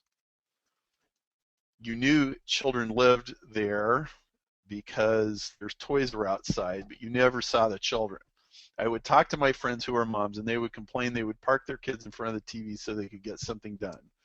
I had to confess I did that too. I noticed that my boys would only play games that they had seen on TV. We moved to South Africa and lived there for 2 months. The change in my boys was profound. They had no TV. They started using their imaginations again. They started using natural materials to build forts, and Jack helped me out. What else did kids? Forts. Oh, the only word that's coming to my mind right now is castles. Castles. That's fine. Good enough for now. It was their play. was completely self-directed. I realized let's put dots. I used to play that way. I had a great life of imagination and wonder. See, I don't remember what I was headed straight down and I've kind of skipped a couple things here. Okay, so formula, problem, agitate, solve. Tell story that illustrates problem. Then agitate problem. And like it's like I got the same problem. I put my 2-year-old asked to watch Wonder Pets, so you put her in front of Wonder Pets and she's like, Wonder Pets, Wonder Pets, and then she'll watch that, so I can go off and do all the stuff I need to do, but secretly I'm like, only so much of this is good for her, and after that it's all downhill, right? So is Heidi back? No, not yet. Let me see if I can unmute her quick. Maybe Heidi, she's called in and then we'll be okay. Heidi, you there? Yeah, I'm here. I'm also on my cell phone if you wanted to do that instead. Well, you gotta call the GoToMeeting phone number. Perry, let's just I think for You think it's speed, okay? yeah, I think we should just go All with right. what we got. Okay, so Heidi, I think so. You kind of see this agitation that we're doing here, Right. and I'll round this out. But actually, there's a place where I want this to end up going. Where I want to end up going is fast forward 20 years and ask yourself where all this leads. Okay. Right. Now, and actually, I feel very strongly about this because I think where this leads to is adults who cannot think for themselves. Right. Or Okay. out of the box. They cannot think out of the box. They're, if there's any chance of them being an Einstein, well, that's going to kill it. Right. And not that most of us expect our kid to be an Einstein at all, but like don't we at least want our kids to be not necessarily the top 5% Harvard or the summa cum laude or whatever, but I mean don't we want them to be the most resourceful people in the community, and don't we want them to live adventures instead of just punching the clock and working for IBM and working for the man and like spending the rest of their life in front of a flickering TV set and never going outside and being pasty and overweight, like, right? Right. We are, it's like, so here's the thing. You're going to plant a question, and by the way, questions are really powerful, especially when you get into controversial topics. In fact, I got a book manuscript where one of the readers did not like what I was trying to say in my book. Like, she disagreed with it. And in the chapters, I would insert all these questions, and she would tell me, stop asking me questions. I'm like, I'm going to ask more questions. Thank you very much. Okay. So here's the question. What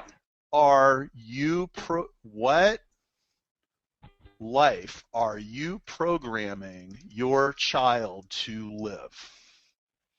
What tracks will they be stuck on as an adult that you laid this week, this month? Okay?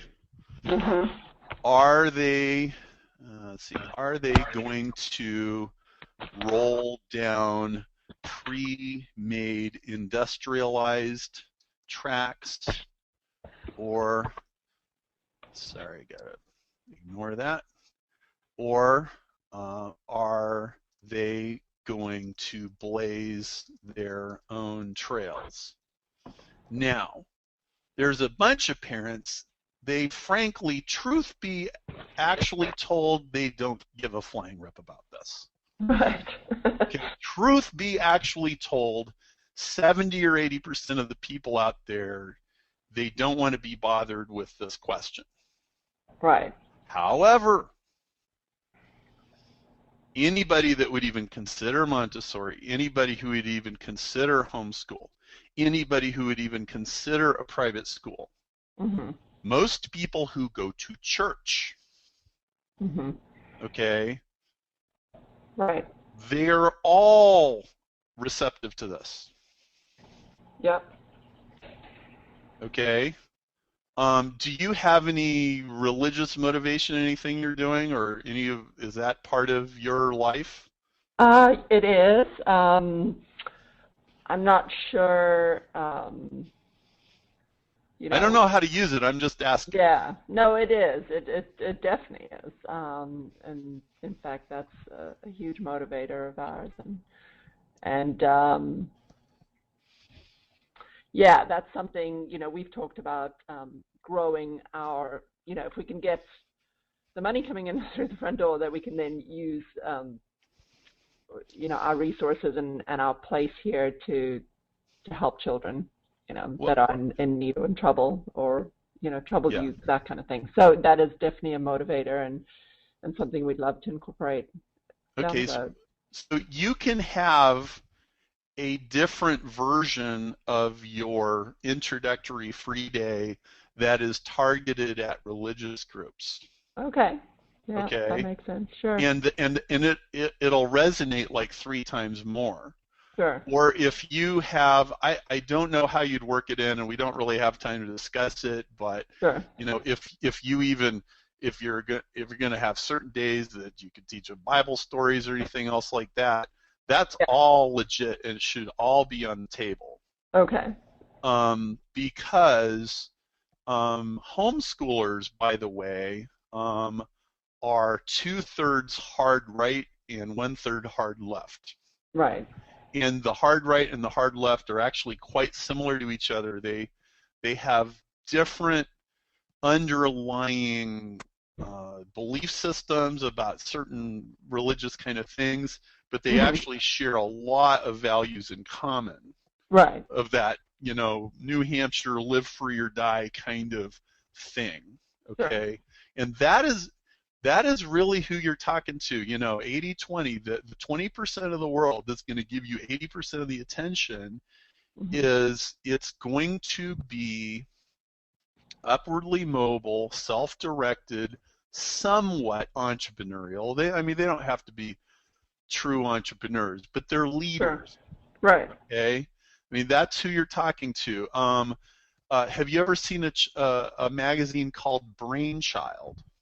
Yes, I have, actually. Okay, that is like your quintessential audience if you were going to generalize to a nationwide audience. Right. So you're totally right about these mom groups and things like that. MOPS, mother of preschoolers. If you hosted a MOPS meeting at your farm, there's a MOPS chapter in like every city anywhere, right? Right. Homeschool groups. I think what you have here is actually a very grassroots thing. And I think that, we do have to turn this into an email.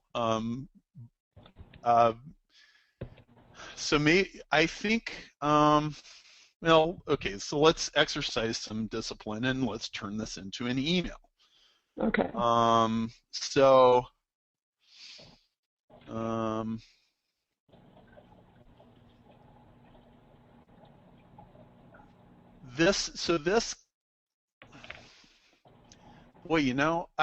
I think this is like actually a blog post where you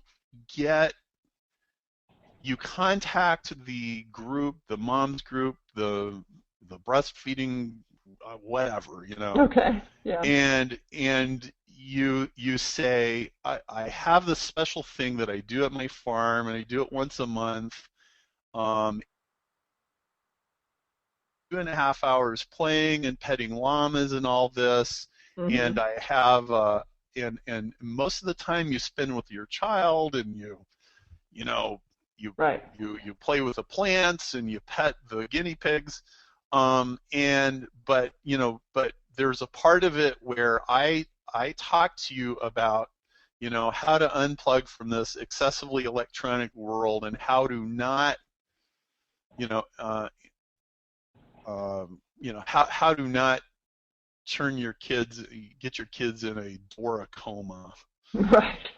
Okay, which, by the way, that's a phrase my wife used about 2 weeks ago. For my Chinese daughter, right. who loves Dora. She thinks Dora is Chinese instead of Spanish because she doesn't know the difference. So, all right. So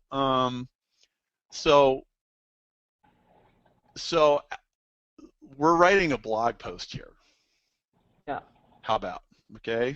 It could just as well be an email. But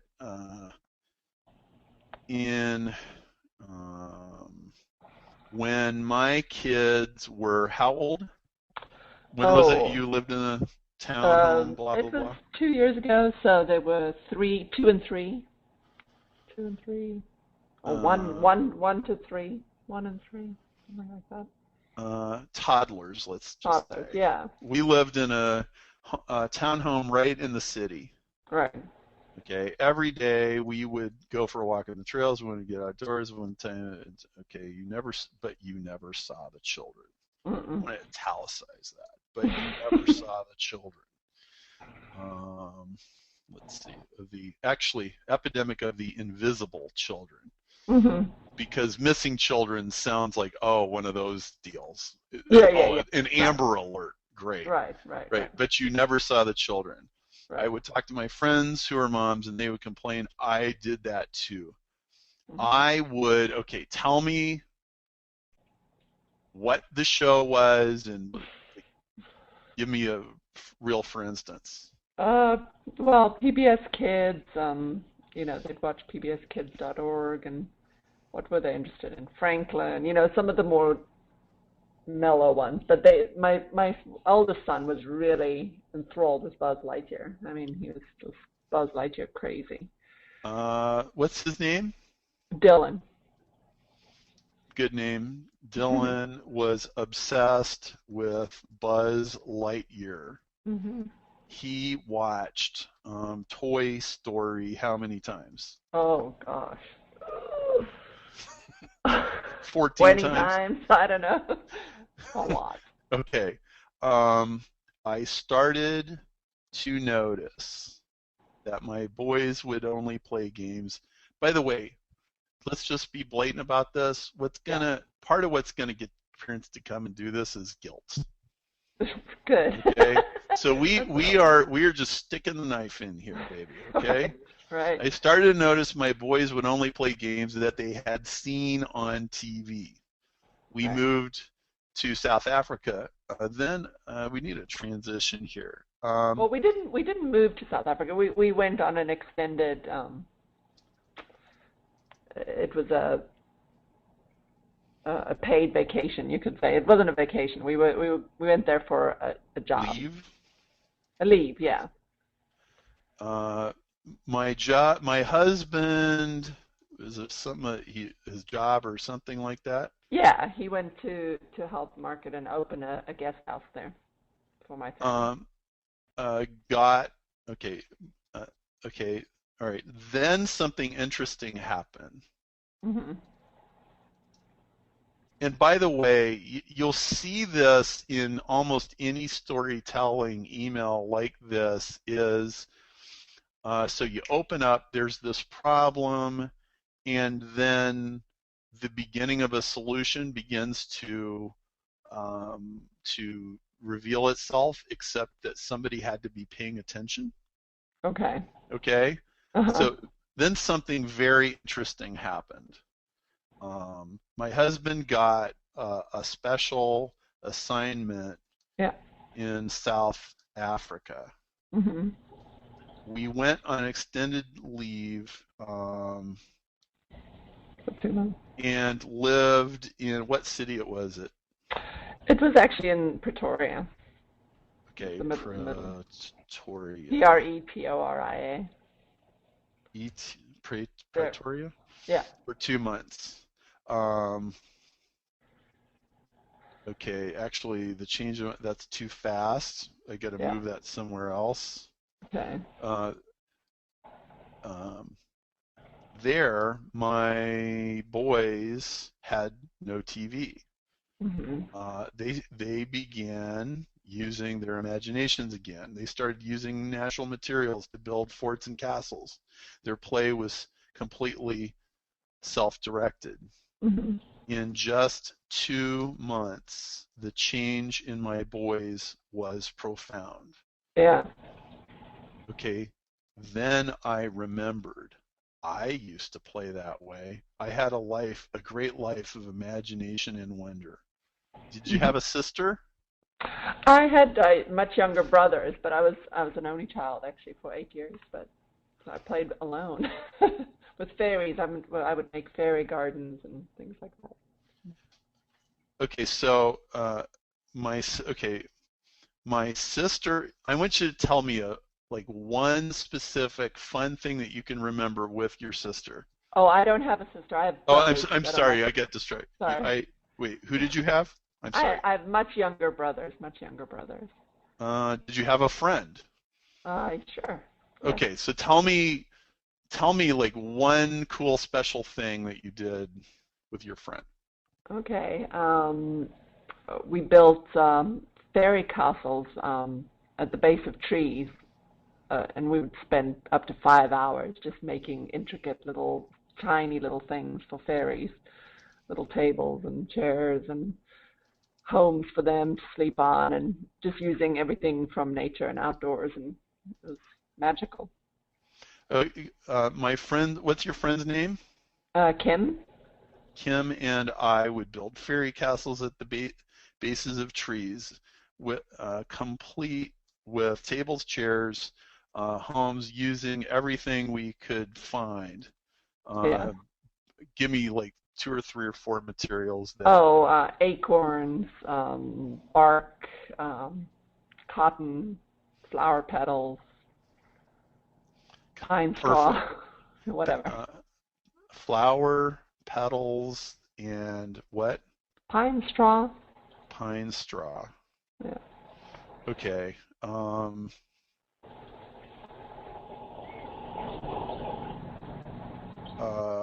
When I grew up, that imagination fueled me through. Give me something that took some imagination and some chutzpah to. Hold on 1 second, sir. Sorry, I just muted my phone. Sorry. Gosh, well, I never took a direct a path of a normal career path. I worked on yachts and I sailed around the world for 10 years. Okay, perfect. Okay, this is great. When I was, how old was the yacht thing? 22. I went around the world doing what with yachts? Sailing and working on yachts. And working on yachts. Mm-hmm. Give me a little bit of context for why or how that. What was goodness. Just a sentence is all I need. Oh, just the essence of it. And actually, my husband and I did it together. But I was a chef on a yacht, and I just worked my way into that position. But worked on privately owned yachts and just traveled to 40 different countries in 8 years. Working and living on yachts and going to all these different exotic ports, and yeah, it was an incredible life. Okay, so how's this? When I was 22, I went around the world sailing and working as a chef on yachts with my husband. We hit 40 different countries in 8 years. Only later did I realize that those afternoons building fairy castles with Kim had given me the imagination it took to sail around the world instead of, I don't know, getting an MBA. There you go. Okay. Okay.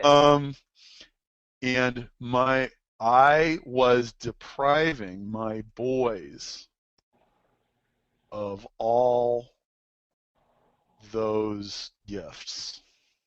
Mm-hmm. One video game at a time. Right. All right. Dear parent, I truly know how hard it is to spend 900 plates and raise kids and pay the mortgage. And I didn't say rent because most of your people actually own a home. Right. And pay the mortgage and all that. I get it. Mm-hmm.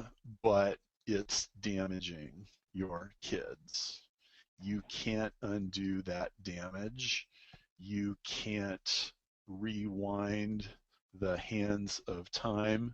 Your kids are only young once. By the way, they are telling themselves this every day because they know it's right. Right.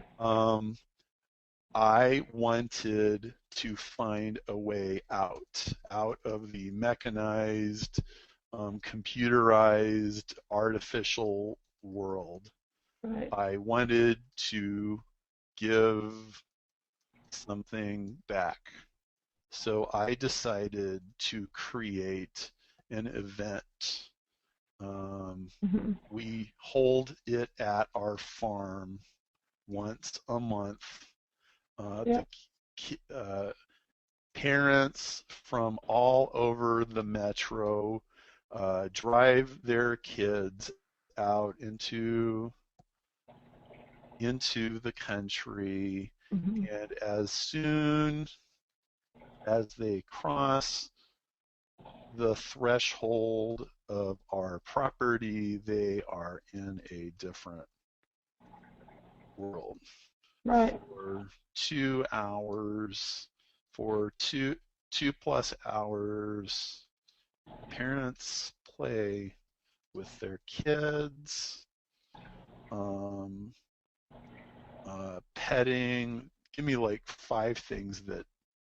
Petting llamas and bunnies,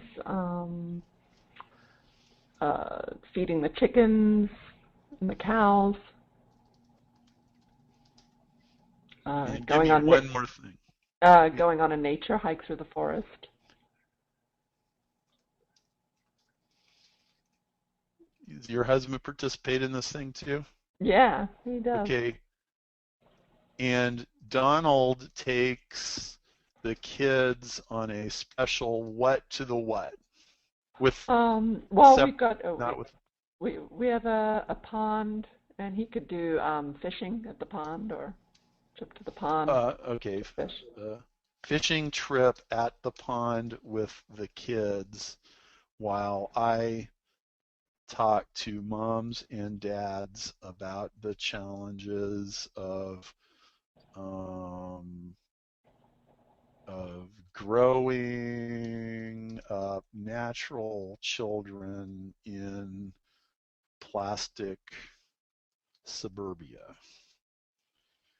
Um, Everyone goes home closer to nature and closer to their children.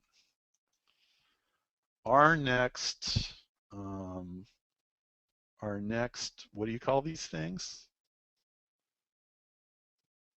These introductory events? So I lost. our next free blank is on blank. I'd love you to come. Our next blank is on blank. It's free. All you have to do is sign up here. We do have limited space, only blank people per outing are permitted. Otherwise, we put you on a waiting list. And I think like that's basically the sales pitch. Heidi, are you there? I think we lost Heidi. Let me see if I can. Heidi, are you there? Hold There on. you are. Yes, Okay, here I am. got Sorry. you back. All right. My computer blinked out, and I called you back on my phone. Sorry. Okay, great. So, did you catch? Okay, so I close it by saying everybody goes home closer to nature and closer to their children. Our next, Mhm. what do you call these events? What's the name of it? Well, we didn't have a name for it, but Fun Star Farm family events or something like that would be good. Farm family. Let's call it getaway. Getaway. Is Okay. on date. I'd love, Saturday, January, blah, whatever. I'd love you to come. It's free. All you have to do is sign up here. We do have limited space. Only blank people per outing are Right. permitted. Beyond that number, we put you on a waiting list. I'd love to reintroduce you to the world God made, that kids were intended to play in and grow up in. I can't wait to shake your hand and meet your sons and daughters. Okay. Okay. Mhm. Let's see, Heidi. I see this as being like looking and feeling like a blog post, but it's really an opt-in page. And then Okay. now you just get a hold of these different groups and say, hey, we're holding this thing, and here's the story behind it, and you can send an email to your list, and you can post it on your Facebook, and Right. and when it's full, but and you're like, we'll give you guys first crack at it and get as many people. Hopefully, if you can get like a person to champion the thing, Uh-huh. Yeah. like, okay, this certain mom is going to try to get all the other moms to come. I think you really have something here, and I think you could have this thing filled to capacity. Hey, Right. Right. Perry, Yeah. someone's asking, how is it that you thought that this was a blog post as opposed to an email? Okay. I didn't. Well, because I think she can put it on her website and it's like permanent. Mhm. That's why. Yeah, it can be an email. I just, I don't know. I, I know that moms really relate to blogs, and if if if if an email gets sent out to a group of people and it says, "Hey, gang, there's this lady named Heidi, and she's got this interesting thing she's doing on January 22. You've got to read the story, and then go read this, and then they get drawn into the story." I think this does that make sense? Yeah, so if I can connect this to Ryan, whose email you wrote first, it's sort of analogous to his videos that he puts up on YouTube. Like people come to the page and they know instantly either, okay, this guy is what I've been looking for, or like he doesn't resonate with me, I'm moving on. Yeah. And so this is her version of putting up YouTube videos. The idea is that the world is going to come there and automatically sift and sort themselves based on this story. Right. Yeah. Because I was thinking it would be more palatable to have parents come for a talk on discipline, which everybody wants to know more about anyway. Oh, okay. That you could just get more people in, as opposed to this is more directed towards, the kind of people that do believe that media is hurting their children or whatever. Whereas, but that's what you want to do, correct? Well, you can talk about anything you want to talk about that you think that particular audience would be interested in. I mean, you can talk about growing organic corn if you want, but right. Just whatever the parents would. It's like, wow, that was a cool thing to talk about, but it needs to motivate them to want to sign up. So Right. you need kind of a soft pitch at the end, like, hey, if we got some different programs. We got the 1 day a week program. We got the 5 days a week program. Mm-hmm. Whatever. Got And we would really love to have your kids, and you will see your kids transform. In 3 months, your kids will be different kids because they came to the farm every week. Mm-hmm. Right. I think that'll sell. Yeah, you're right. Okay. So something that came up on last week's webinar that I wanted to bring up again it's something that I've picked up having been on this, is that one of the things that you do, Perry, is that I noticed that you are constantly asking for specifics. So when she was telling the story about, we made things out of natural objects, you said, well, like what? She said, oh, bark and this and that. And she said, okay, well, I played with my friend. Well, what was your friend's name? Yes. And so then it seems like I just wanted to point out, because it's something that I noticed that would not come naturally to me, to fill in those details. Can you talk about that? Yeah. So whenever this topic comes up, I always think of Stephen King. And by the way, he's got a book called On Writing, which is very good. It's a great read. And when you read a Stephen King book, he doesn't paint an entire, in most scenes, like you just open randomly to a page. He does not generally give you the whole entire scene in its entirety, in a big picture. He'll give you little slices of it that make it come alive. So if he wants to make you feel really nervous that something's going to happen, it'll say, and Henry sat in the chair and thought, and as he thought, the water from the sink was dripping, and it dripped, and it dripped, and it dripped, and every time it hit the stainless steel basin, it made a slight pinging noise, and the pinging noise grew louder in his ears with every single one until it was deafening, and suddenly he stood up and he shouted, he screamed this primal scream and kicked down the door and ran outside.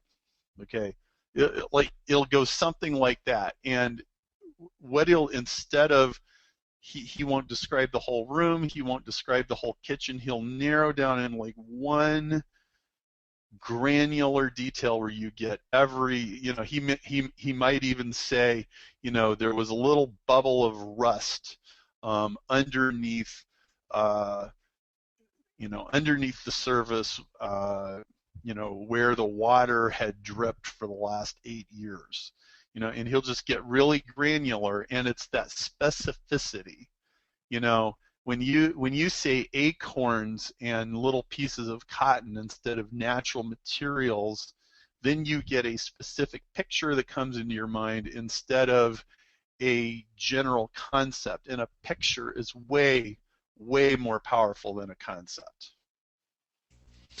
That's great. Another thing I wanted to ask you, Perry, that might be insightful for anyone listening is there a certain structure to the story? I know you've talked about problem, agitate, solve. Can you go into a little bit more detail about the structure of let me pause right there and say that there was a point when you were writing out Heidi's story and you said, "Oh, that's too soon." Oh yeah. So so what was it that made it too soon? Because it seemed like you had some sort of natural pacing in your mind, and what you were writing out was violating that pacing. Can you go into that?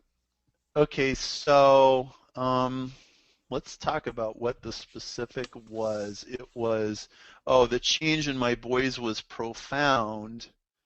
Um,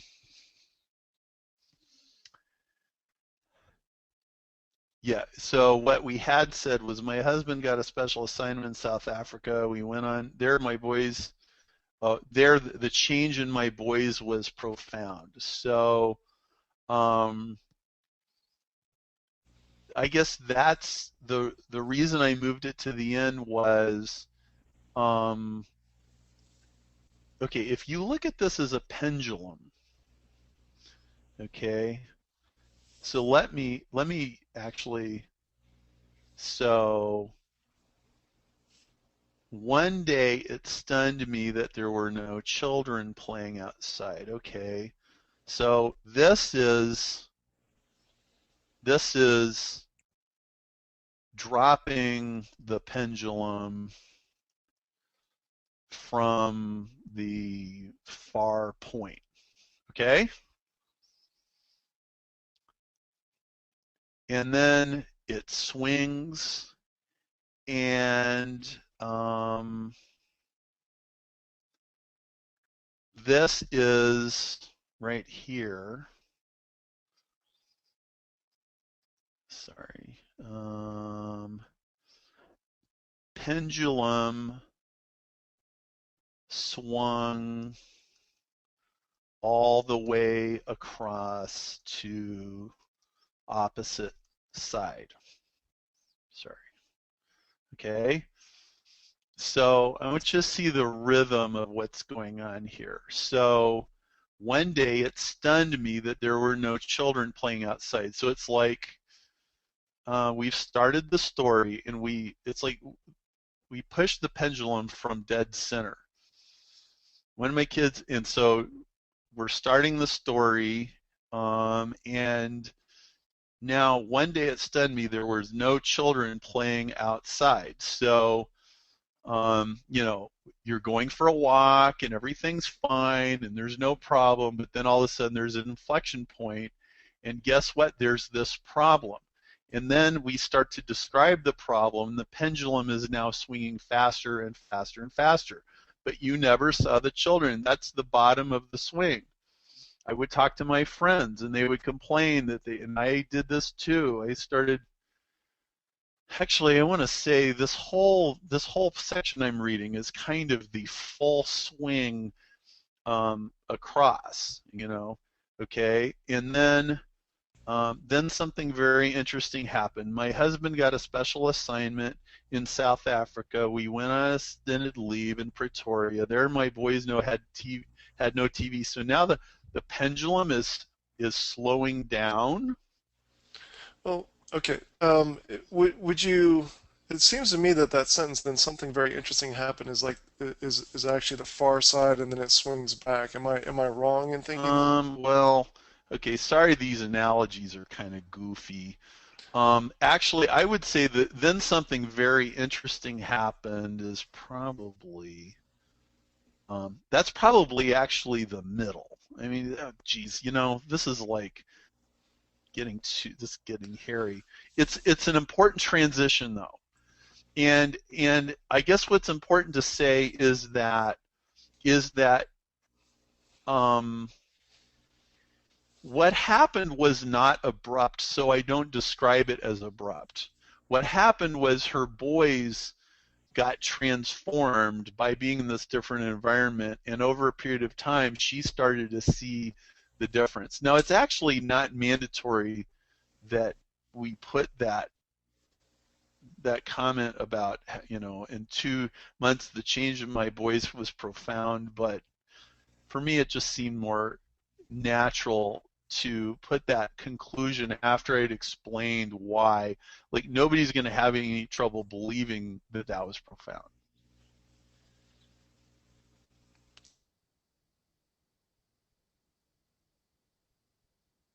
It is that there's sort of a zigzag to the emails. Things are Yes, getting worse, and then they're getting better, and then they're changing one way and then changing another. So so maybe the pendulum moving left and right is not necessarily it's that there are these inflection points, as you mentioned before, sort of a zigzag.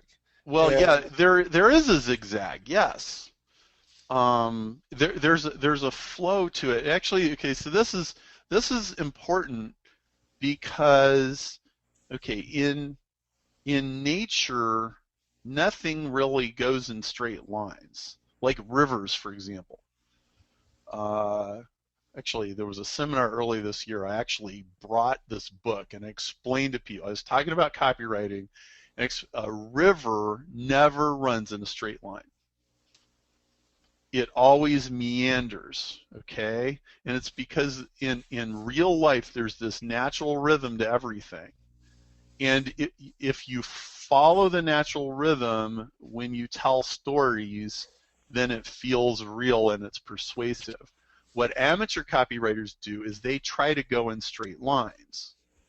Amateur copywriters go, hey, you know what? Your kids spend too much time playing on Xbox. Your kids spend too much time watching Blue's Clues, and it's really screwed up. And so what we need to do is we need to get them out on the farm, and I got this farm, and you got to come. And that's just not fun to listen to.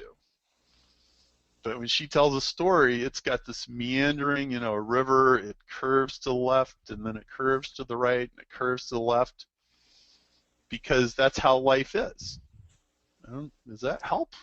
No, it does. I just didn't want to interject. I remember a newsletter you wrote a while back that was talking about how you had the graph of the amateur copywriter where it's like happy, happy, joy, joy just goes like straight up, whereas I think that's what you called it. Yeah. And then the more professional copywriter goes up and then it goes back because the hero has a setback. It's not like a straight line towards nirvana. They have a setback, and then right before they overcome that, and then right before you think that everything's over, but no, there's yet another final setback, and then they win. So it's it's the back and forth. So my original question was about the pacing. You said, okay, that's too early. So I think what we're talking about here is that we're pointing out that there's a back and a forth, a meandering points of inflection, and that if you have a section in your email where all of a sudden it hits these two inflection points too fast, like you didn't let the pendulum swing, to use your other analogy, like you didn't let the story sort of take its natural turn, and is that why you were saying it was too soon? Yeah. Okay. Yeah, it was like we skipped part of the story. Okay. All right. Great. I just wanted to draw that out to see if if there were some relevant points that would help people tell a better story, because I think everyone would agree that when you're reading a typical Perry Marshall email, all of a sudden you're pulled out of the ordinary world. You're pulled out of whatever's going on, and you're transported into this other world where Perry's dating Laura and the car broke down and something's happening. So how does someone who's not, quote, I'm not a writer, transport someone from their ordinary world into a world where no other distractions are interfering with the message? And so that's what I was really trying to pull out of you, because things like asking about the specific details, what was the name of your friend, what sort of things did you play with, I think that's a big tip that I've learned. And then another one is just to let this back and forth, to have points of inflection, and to let the story run on, not run on, but to have a little, just to take a natural meandering between these points of inflection. And as you pointed out, don't take this straight line path that a lot of new writers or newbie writers would do. Yeah. Are there any other things that you've seen? And we can cover this in the next module. But is there anything else while we're talking about typical storytelling or copywriting mistakes? Is there any one thing that we haven't talked about that jumps to the top of your mind? I'd like to get into this more in the next session, but Okay. verbs are really important. Yeah. You can literally go through anything you've written and highlight the verbs and ask yourself, could I use a more colorful verb than this? Like, how about, she walked down the hallway. Well, let's pick another verb for walked. How about sauntered down the hallway? Well, now all of a sudden, it's a much spicier word than walked. And the way that I think of it as the long tail. So we all know what long tail keywords are. They're the 3 or 4 word phrase in pay-per-click that is more specific. Well, what if you thought of verbs as being long tail? So like walked is in the short tail, right? But then there's all these synonyms for walked that are much less common, and they actually have much more specific meanings. And now we're back to the specificity again. So let's just you can't rewind the hands of time. Well, I could have said turn back, and that would have been a cliche, and that would be fine actually. But rewind is a colorful word. Okay. So let's see. Petting llamas, feeding cows. Now, okay, how about strolling down a nature hike through the forest? Well, strolling, or in the case of kids, it could be and kids scampering down a nature path through the forest. You see how it just brings totally so much changes. more color. Yeah, it puts a completely different color on it. This has been great. I want to ask anyone who's and there's lots of people on the webinar. If you guys could type in your comments about specifically what you enjoyed about this chapter of Look Over Perry's Shoulder. Take a moment right now and type that in, because we read every single comment that you guys have. I've done my best to answer questions as they've been coming in, but it really helps us to have specific feedback from you about how this helped you to better understand how to write your emails, or it could be a blog post or video, what specifically was covered today, or for that matter, for the first two, type that into the comment section and let us know, because we're going to print these out at the end and we all take a look at these. So, Perry, any final thoughts? Let's cover, while people are typing that in, why don't you talk about what you want to cover, or at least the gist of what you want to cover on the next and final installment of Look Over Perry's Shoulder. Well, so I would have to think that there are things that I did that you're like, well, why did he do that? And I want to answer those kind of questions. Like, I didn't really think this was going to go. We've been here for 2.5 hours. I mean, sorry, I'm always an optimist, I guess, but we're really running out of time here. But like, I got to think there's things that we didn't really explain that you would like to know, and also more general questions about emails and copywriting, and we could do that on January 8th. You can type those in, and also, whatever the stuff that you did like, there's probably things I could elaborate on that will be helpful. So, yeah, mostly I just did it more than I explained it. So, and so we'll take live Q&A and Yep. we'll go deeper.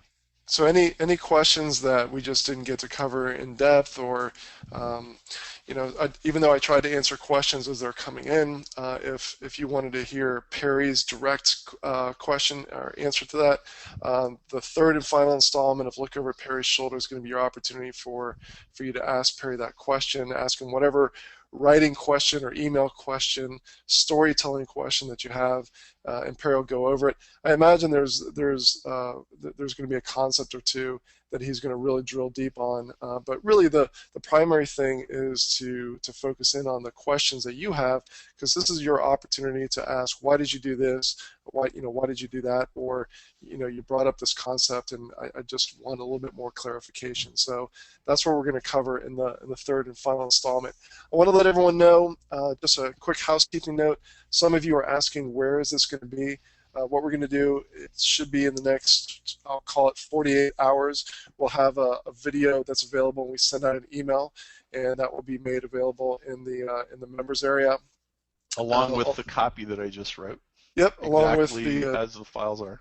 Yep, along with the copy. And I don't think we have a copy of my slides from last week, which really just have the questions and the answers for victim numero uno, and then we'll get the slides that you saw today. But really, the main thing that you want are the videos and Perry's emails that he wrote. So with that, that's all I've got. Perry, this has been great. So I think we're ready to wrap up. Great contestants, or great victims, as you call them. I really appreciated working with both of these folks. So it was great. Thank you. Good. All right. So we'll see you guys. We'll see you guys for the next and final installment, and that is on what day is it on, Perry? I think it's a Tuesday, January 8th. Okay. Yeah, and we'll send out an email to everyone so you know exactly what time it's at. Thank you, everyone. Talk soon. Adios. Bye.